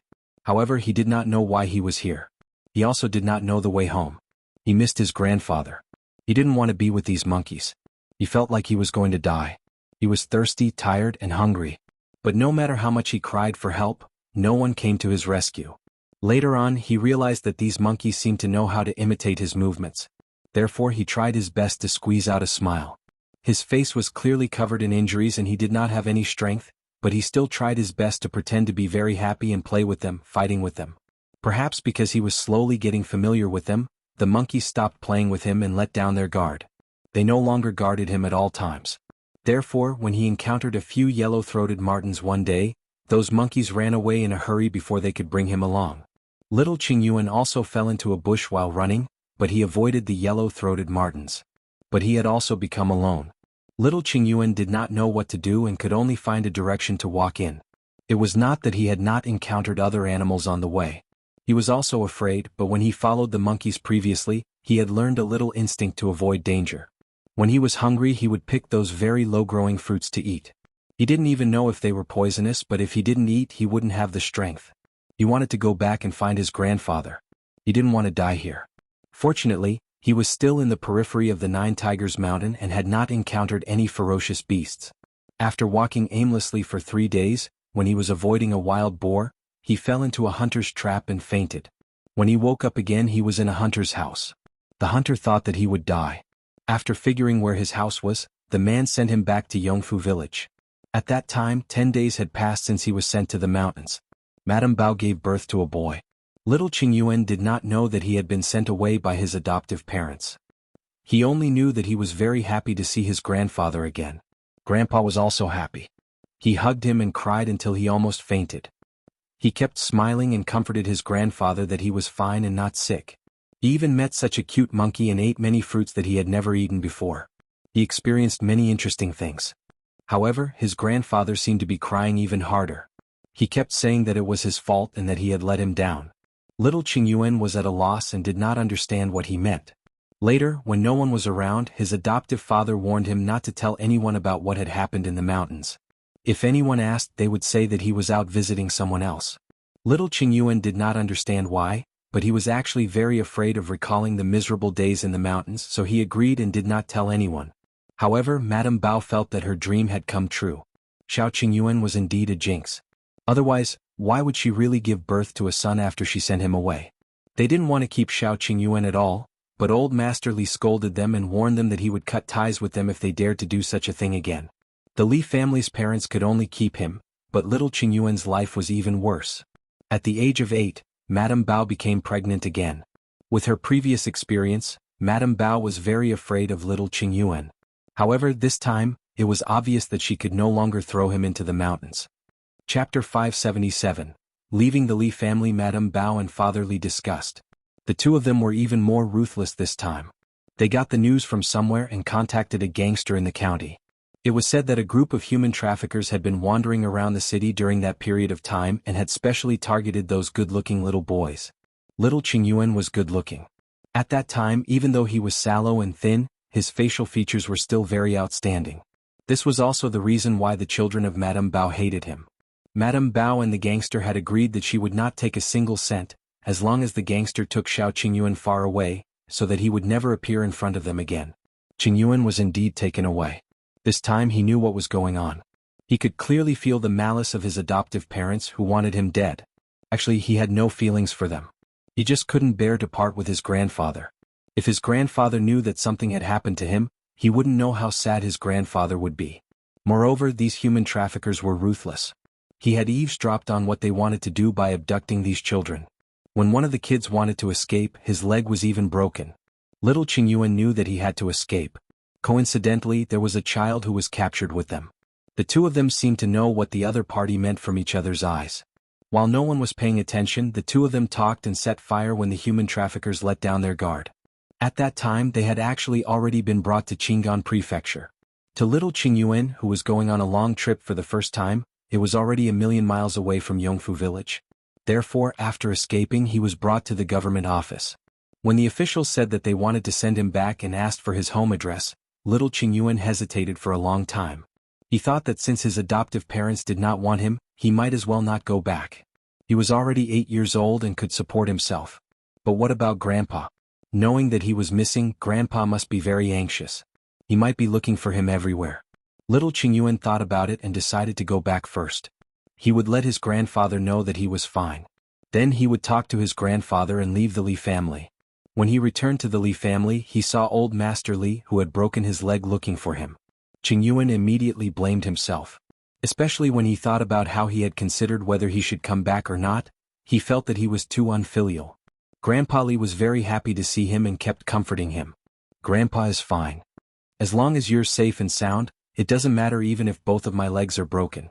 The Li family's parents' faces were very ugly. Moreover, because Madame Bao had given birth to another son, they firmly believed in the idea of little Qingyuan jinxing their family. In the end, little Qingyuan did not leave. He had to take care of his grandfather. Grandpa didn't agree to let him go either. He even begged him not to say anything about being trafficked. Otherwise, if what his adoptive parents had done was exposed, the Li family would be destroyed. Not only did the Li family have the first branch, but they also had the second branch, Grandpa and other innocent people. Grandpa was about to kneel down in front of him. How could little Qingyuan not agree? However, ever since then, little Qingyuan had been guarding against the Li family's parents. Fortunately, he had grown up and slowly understood many things. When he was 13 years old, Madame Bao was pregnant again. Xiao Qingyuan knew that the Li family's parents would not let him off this time. He left the Li family without hesitation. Seeing that his attitude was firm, his grandfather finally stopped persuading him and even left home with him. The grandfather and grandson lived together. This action embarrassed the Li family and made them the laughing stock of the entire village. Chapter 578. Stunned sleep talk. The Li family's parents didn't agree at first and even set very harsh conditions. One of them was that they didn't allow Xiao Qingyuan to buy or sell farmland in Fengkai County. Xiao Qingyuan agreed without hesitation. He had strength and could hunt. In the past few years he had entered and left the mountains several times. He had even fought with a lone wolf. He had no problem supporting himself and his grandfather. Chen Liang gave Xiao Qingyuan and his granddaughter a house at the foot of the mountain. This house was very dilapidated, but they still had to buy it. The two of them were penniless. Where did they get the money? It was only after Xiao Qingyuan went up the mountain and caught a wild boar to sell that they finally had a place to live. Although the house was dilapidated and there were few people, it didn't matter. He was full of confidence in his future life. This time, Madame Bao gave birth to another daughter. Madame Bao hated him to death. She felt that it was because Xiao Qingyuan was still in the village. He was restraining her. The couple came to the door and hit and scolded Xiao Qingyuan. Xiao Qingyuan was no longer at the age where they could hit him freely. He would retaliate and push Father Li to the ground on the spot. Father Li was down for a long time and could not get up. Madame Bao scolded him for being unfilial and an ingrate. For the sake of his grandfather, Xiao Qingyuan didn't react to the scolding. However, after that day there were rumors in the village that Xiao Qingyuan was a wolf cub. It was said that he had been dirty since he was young. Not only did he steal things, but he also hit his younger siblings. The Li couple portrayed themselves as aggrieved and bullied. When Grandpa Li heard this, he sighed at home and often wiped his tears. It's my fault. I didn't teach them well and let Qingyuan suffer. Xiao Qingyuan didn't feel aggrieved. He was living a very happy life now. Without the Li family's parents' indirect scolding and his siblings' bullying, it was enough for him and his grandfather to be the only ones in the entire family. However, not long after, Grandpa Li fell ill. Xiao Qingyuan knew that he was heartbroken. He felt that he was very incompetent to let his children and adoptive grandson fight like fire and water. He blamed himself for being a failure in this life. He had a heartache and caught a cold by chance. Moreover, he was old and fell down immediately. Xiao Qingyuan saw that he often talked in his dreams, saying that he did not have much time left, but he could not see his family in harmony. He would probably die with regrets. Xiao Qingyuan felt very uncomfortable. Just as he was considering whether to ease his relationship with the Li family's parents and move back to the Li family so that his grandfather could feel better, he realized that his grandfather's condition had suddenly worsened and the man's mind was starting to blur. Occasionally he would even curse himself to the point where he could not even hold the medicine bowl. Xiao Qingyuan was very anxious and went to the county city to invite a doctor over. The doctor said that he was poisoned. As for what poison it was, he could not find out. He was afraid that he would have to go to the prefectural city to get a doctor. He could not treat it. Xiao Qingyuan was very afraid that his grandfather would die just like that. He had just had the ability to let his grandfather live a good life. How could he accept him leaving? He planned to bring his grandfather to the prefectural city the next day and find the best doctor. He had to treat his grandfather's illness. Xiao Qingyuan had even prepared a carriage, but when he went to cover his grandfather with a blanket that night, he heard something that stunned him. Xiao Qingyuan, why weren't you the one poisoned? It should have been you. Why didn't you drink that cup of tea? Xiao Qingyuan was stunned. He accidentally knocked over a bowl beside him. Grandpa Li was woken up. He didn't know if he was still dreaming or if his reaction was slow after being poisoned, but when he heard Xiao Qingyuan's unbelievable question, he blurted out some words. Chapter 579. Cruel truth. Xiao Qingyuan would never forget how his grandfather had looked at him with a ferocious and vicious smile back then. His face had been twisted. Yes, I administered the poison. But I was going to give it to you. Why didn't you drink it? What? Xiao Qingyuan thought about it and remembered that his grandfather had indeed poured him a glass of water that day, saying that he had worked hard and that his grandfather could not help. Being sick at most, his grandfather could only pour him a glass of water. Xiao Qingyuan was about to drink when Li Chuanxiang came to find trouble and pushed Grandpa Li down. Xiao Qingyuan quickly helped Grandpa Li into the house to rest. When he came out again, Li Chuanxiang had already run away in fear. As for the glass of water on the table after the commotion just now, it had all spilled out. More than half of it had spilled on the plate of cut peaches on the table. Xiao Qingyuan had specially bought the peaches for his grandfather. Li Chuanxiang had even taken half of them just now. Xiao Qingyuan gave the remaining half of the peaches to his grandfather. Anyway, the glass of water was clean, so there was no need to wash the peaches again. Neither of them expected that the peaches had already been poisoned. It was unknown where Grandpa Li found this poison. After taking this poison, one's reaction would be slow and their limbs would be stiff as if they had a stroke. Xiao Qingyuan froze. He didn't understand why his grandfather would give him such poison. Grandpa Li was already awake at this moment. After knowing that he had said something he shouldn't have said in his dream, he didn't panic. Instead, he quickly calmed down. There was no longer any love in his eyes when he looked at Xiao Qingyuan, only coldness and disgust. Then Xiao Qingyuan heard the truth from him. Why did I feed you poison? Of course, it's to make you wish you were dead. Grandpa Li smiled as he spoke. I didn't pick you up from the mountains at all. Your father and grandmother personally handed you to me. He looked at Xiao Qingyuan's stunned expression, and his eyes were filled with joy. When you were born, your mother died, and she died especially tragically. When you were a month old, your biological brother fell ill. 2 months later, your father's business suffered a huge blow. Your grandmother found an expert to read your fortune and found out that you had a tough life. If you continue to stay at home, your family will be wiped out and you won't have any descendants. Xiao Qingyuan's face turned pale, but he listened without moving. The expert said that if they wanted to change your family's fate, they could only send you away. Not only must they send you away, but they also had to suppress your fate. The more miserable you are, the better. Only then will your family become richer and richer. In the future, they will have many children and grandchildren, and the family will prosper. Therefore, your father personally handed you to me and instructed me to watch over you. I can't let you die, nor can I let you have a promising future. You can't have friends, leave your hometown, and must be trapped in this small Yongfu village. It's best to be depressed for the rest of your life. Ah, look, you're so pitiful. Your life is a joke. No one cares about you. Xiao Qingyuan only felt depressed and his vision darkened. After a long time, he said with difficulty, Then you were so nice to me? In order to make sure that you can't leave the Li family in Yongfu village, do you know what's the most important thing to restrain a person? Of course, it's to hold his feelings and make him unable to let go. I'm very successful, right? Xiao Qingyuan looked at the person in front of him. The person was so unfamiliar that he didn't seem to recognize him. Chapter 580. Looking for biological parents. Xiao Qingyuan recalled many things that he had never thought about before. For example, when he arrived at the Li family, although Madame Bao had 2 daughters, she was pregnant with another child. No one knew if it was a boy or a girl. The Li family also had a second and third branch. Why did Grandpa insist on raising him under the door of the vicious eldest son's family? For example, every time he was beaten and scolded, Grandpa would stand in the courtyard and scold the couple. Not only did the second and third branches watch the commotion, but even the neighbors outside saw it as a joke. Therefore after that the first branch beat and insulted him even more badly. For example, if there was anything good, his grandfather would never let him eat it in private. He would always take it out openly in front of the other children in the family. Therefore he became the enemy of all the Li family children. For example, even though his grandfather knew that his adoptive parents did not treat him well, he still used all kinds of excuses to make him stay. So, this was the case. At that moment, Xiao Qingyuan's heart sank, and the surrounding colors seemed to dim. He heard his drifting voice say, "If that's the case, why are you telling me now?" Ha ha ha ha.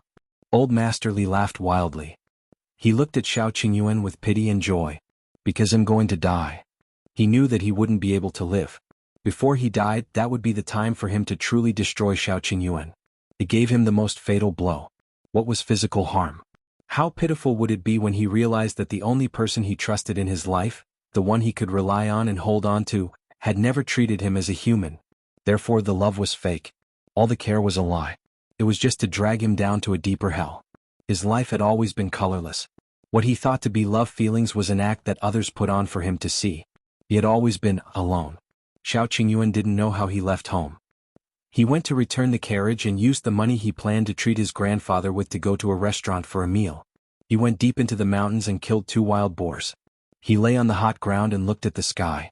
When he came back, his grandfather was dead. Xiao Qingyuan dragged him to the Li family and didn't care about him anymore. Everyone was scolding him, saying that he was an ingrate who couldn't be talked sense into. They said that the old man had given him all his feelings when he was alive, but he didn't even send him off. Xiao Qingyuan didn't explain anything. He locked the door and left the village. He only returned half a year later. The Li family had raided the house. He went to the Li family and smashed all the pots and pans they had taken from him. He tore down the Li family's courtyard door and beat Father Li up. From then on, the people of Yongfu village avoided him like snakes and scorpions. They hated him for being ruthless and no one interacted with him anymore, except for the Zheng family who lived next door. This was how he had lived for the past 5 years. Until he met Gu Yundong. After saying what had happened over the years, Xiao Qingyuan went from uneasiness to calmness. It was as if the harm was no longer important. But he still looked at Gu Yundong nervously. At this moment, Gu Yundong only felt a ball of fire burning crazily in his heart. It was so hot that she could only suppress it desperately to retain a trace of rationality. She wanted to kill everyone in the Li family. What right did they have to bully Xiao Qingyuan? She wanted to dig out that disgusting old man from the Li family's grave and whip his corpse. Such a beast should not have died so easily. She wanted to. Her hand was squeezed. Gu Yundong's eyes were slightly red and her voice was a little hoarse. "I'm here." "Are you afraid?" he asked cautiously. Gu Yundong did not react for a moment. On the other hand, Gu Dajiang, who was sitting not far away, slapped the table and cursed. "What's there to be afraid of? What jinx? It's all nonsense. Death is just eternal sleep. Your biological father and grandmother actually let a smelly old man torture you for the rest of your life. They're cold-blooded and incompetent. What a bunch of crap." Xiao Qingyuan was stunned and looked at Gu Dajiang in surprise. After venting his anger, Gu Dajiang met his gaze and immediately felt a little embarrassed. He quickly changed the topic. "Then have you looked for your biological parents? Perhaps that old man lied to you?" Xiao Qingyuan's voice was much calmer this time. "I've looked for them. He didn't lie to me." Chapter 581. His biological parents looked for them? Gu Yundong frowned. Looking at his cold expression, a thought suddenly flashed across her mind. A moment later she suddenly froze and looked at Xiao Qingyuan. "Are you talking about?" She paused and lowered her voice. "The Tao family?" Xiao Qingyuan nodded. "Yes, it's the Tao family, a big brewer in Fengkai County." Gu Yundong recalled the disgusted expression he had when they first met Master Tao in the restaurant and the cold expression he had when he met Tao Feng at the bodyguard agency. At that time she found it strange. Xiao Qingyuan should not have any interaction with the Tao family at all. The Tao family did not seem to know him. Why did his emotions change when he saw the Tao family? So that was how it was. It was because he was a member of the Tao family. Xiao Qingyuan said, "I went to ask an old man from the Tao family in the past. 20 years ago the Tao family did have a child. When he was born, Mrs. Tao died in childbirth. The eldest young master of the Tao family, Tao Feng, later fell seriously ill. Then there was a huge problem with the Tao family's business. Not long after, the third young master of the Tao family died. At that time the Tao family already had 2 young masters. Tao Feng was the eldest young master and was born by Mrs. Tao. The one who made the bet with Lu Wei was the second young master by the name of Tao Xing. He was the son of a concubine and was deeply loved by Master Tao. After Mrs. Tao passed away, this concubine was made a wife in a few years. The people of the Tao family all feel that it's a pity. Few people know what this premature death is about. I found the old man who served old Madame Tao and asked him. Back then, that child was handed over to a stableman of the Tao family. As for the Li family's old man, he had been a stableman in the Tao mansion for 2 years. Lady Tao, who had died in childbirth, was surnamed Xiao. When the Tao family's business was in trouble, there was indeed an expert who came to investigate the feng shui of the Tao family. In the past 10 years, old Master Li had visited the Tao family twice. Gu Yundong fell silent when she heard that, but she thought fiercely in her heart. When the Lu family and the Tao family made a bet, she was simply too benevolent to the Tao family. She should have been heavy-handed at that time. What kind of people were they? They listened to a so-called expert and sent their own flesh and blood away to a stableman. Moreover, they wanted someone to torture him for the rest of his life. They were simply beasts. They were inhuman and unbearable as parents. She was so angry that her entire body was trembling. She recalled the first time she saw Xiao Qingyuan. No wonder his eyes were indifferent back then, as if he didn't care about anything. Xiao Qingyuan seemed to sense her emotional fluctuations. He squeezed her hand slightly and said, "I'm fine now." With Yundong, those hardships were nothing. Gu Yundong's heart tightened. "I'll avenge you later. By the way, who was the one who came to father and spouted nonsense to sow discord?" She suddenly looked at Gu Dajiang. Gu Dajiang was vexed by the scene of the two of them holding hands. When he heard her question, he frowned slightly. Xiao Qingyuan didn't think too much about it. It should be eldest Li. He had warned them in the past. The Li family was afraid of his reckless appearance. Therefore, although they would gossip outside for the past few years, they did not dare to really come to him. Everyone lived in peace for a few years. Now that they saw that he was leading a good life and that he was rich and was about to get married and have children, they couldn't stand it anymore and started to ruin it.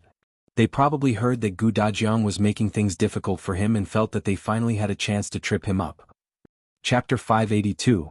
Become hardworking. Xiao Qingyuan narrowed his eyes slightly and squeezed her hand. "He'll handle this." Gu Yundong pursed her lips but did not retort, although she really wanted to vent her anger for him personally. However, it was obvious that regarding this matter, Xiao Qingyuan could intimidate the Li family even more badly, lest there was a next time. Alright, then let them be on tenterhooks for a few more days. After hearing Xiao Qingyuan's background, Gu Dajiang sighed in his heart. He stood up. "Rest well. We'll talk about other things after you recover." As he spoke, he stood up and walked out. Forget it, forget it. Since they were already engaged, he would let the young ones talk alone. He left the room with mixed feelings and returned to his room. Shui Rong followed closely behind and saw his master sitting in front of the desk with a frown. After a long time, Gu Dajiang said to him, "Shui Rong, help me bring Tong'an over." "Yes, my lord." Not long after, Tong'an came in. He looked like he had just returned from the workshop. There seemed to be a sweet smell on his body. Seeing this, Gu Dajiang pushed a cup of tea over. Seeing that he had drunk it, he asked, "Tong'an, do you know the Tao family in the county city?" "Master, are you referring to the Tao family who is in the wine business?" "Yes, tell me about the Tao family." Tong'an was a little puzzled. Why did the old master want to learn about the Tao family? However, he did not ask anything and dutifully told his old master what he knew. Of all the information, the most important was the huge bet between the Tao family and the Lu family, as well as the scene where the white sugar made by the young lady shocked everyone and even sold for a high price. By the way, our shop in the county now, Gus, used to belong to the Tao family. Gu Dajiang really didn't know that there were so many grudges between them, nor did he know that Yundong had already formed a feud with the second young master of the Tao family. As expected, the Tao family was really despicable. The Lu family had a powerful background. Yundong had told him about this before. Gu Dajiang felt that the Tao family, which could challenge the Lu family, definitely had a backer too. Of course, their backer might not be as strong as the Lu family's. However, compared to the Gu family, the Tao family alone was enough to crush them into the soil. If one day the Tao family suddenly thought of Xiao Qingyuan, their son, and found out that not only was he not depressed, but he was also becoming more and more promising. He even had money and a beautiful wife. Wouldn't they think of ways to deal with him? Not only him, but even Gu Dajiang's daughter would become their target. Perhaps they might as well settle the old and new scores together. When Gu Dajiang thought of this, he felt a little anxious. As expected, Yundong was right. Their family didn't lack money now, but they lacked connections and background. No, he had to quickly read. In 2 days he would go to the academy in the prefectural city to meet Mountain Elder Qi. If he passed the test, he would be able to study in the academy and strive to take the imperial examination as soon as possible. Not to mention how high his ranking was, even if he was an elementary scholar he would still have a good title. As Gu Dajiang thought about it, he simply stood up and went to the bookcase to get the books Qin Wenjing had given him. Although he had been very busy for the past 2 days, he had taken the time to read a book.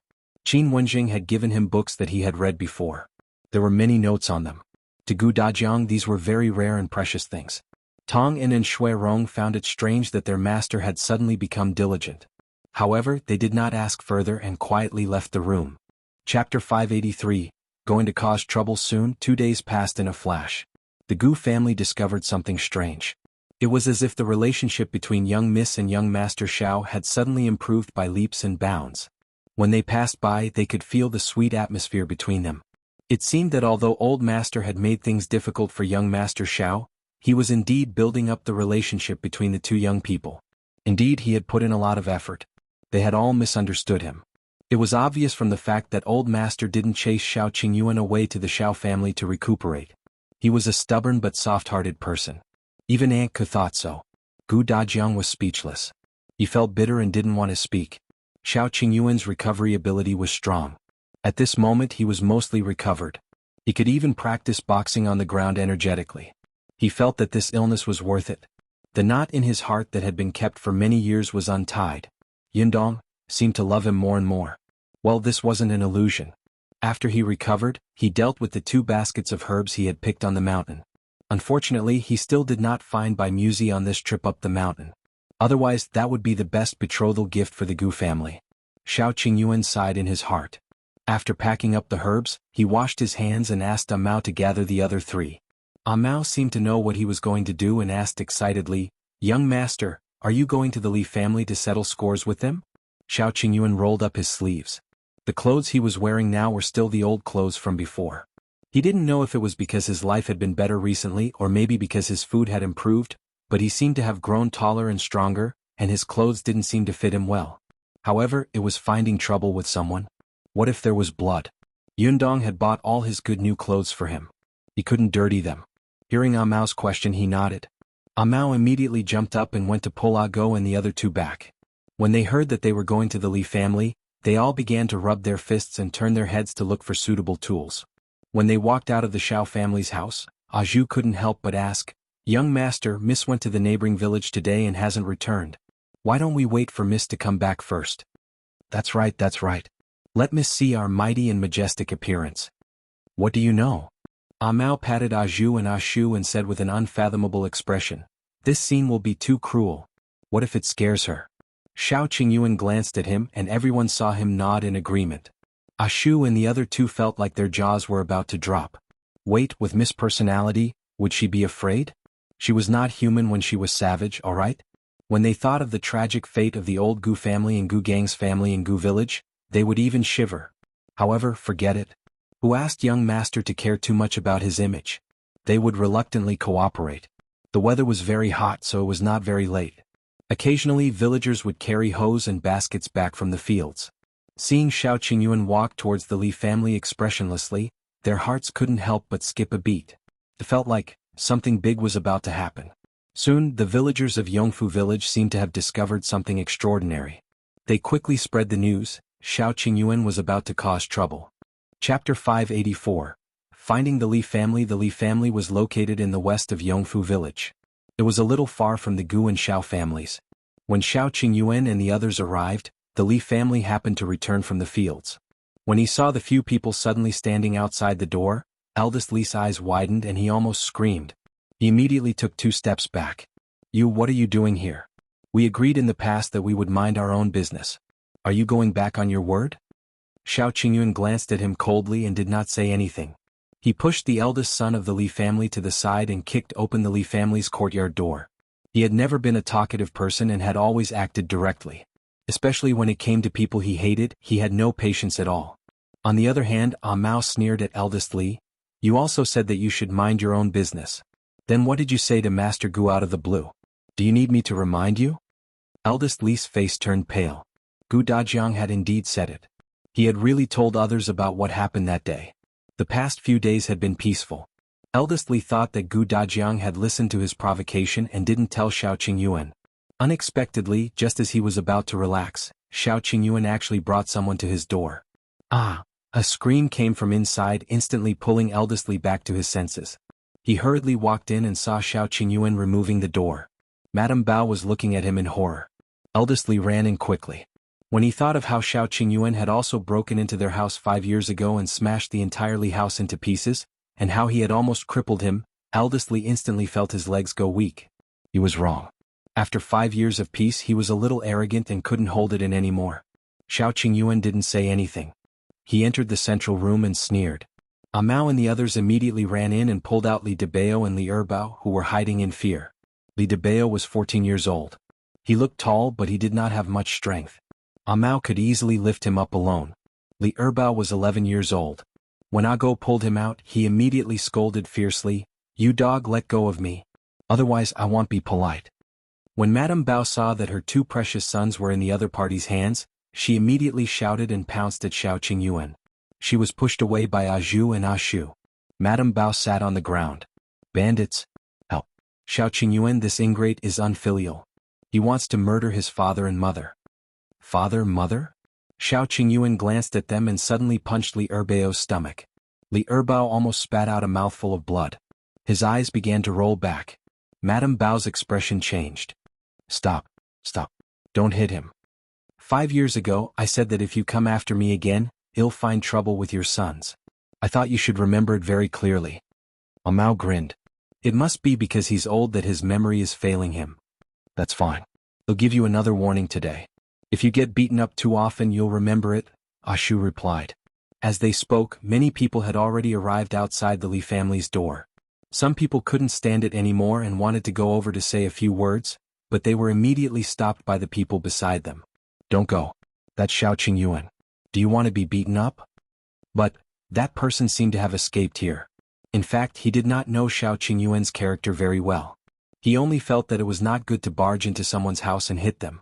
Unexpectedly, at this moment, someone suddenly ran out of the kitchen with scissors in his hand and rushed towards Xiao Qingyuan.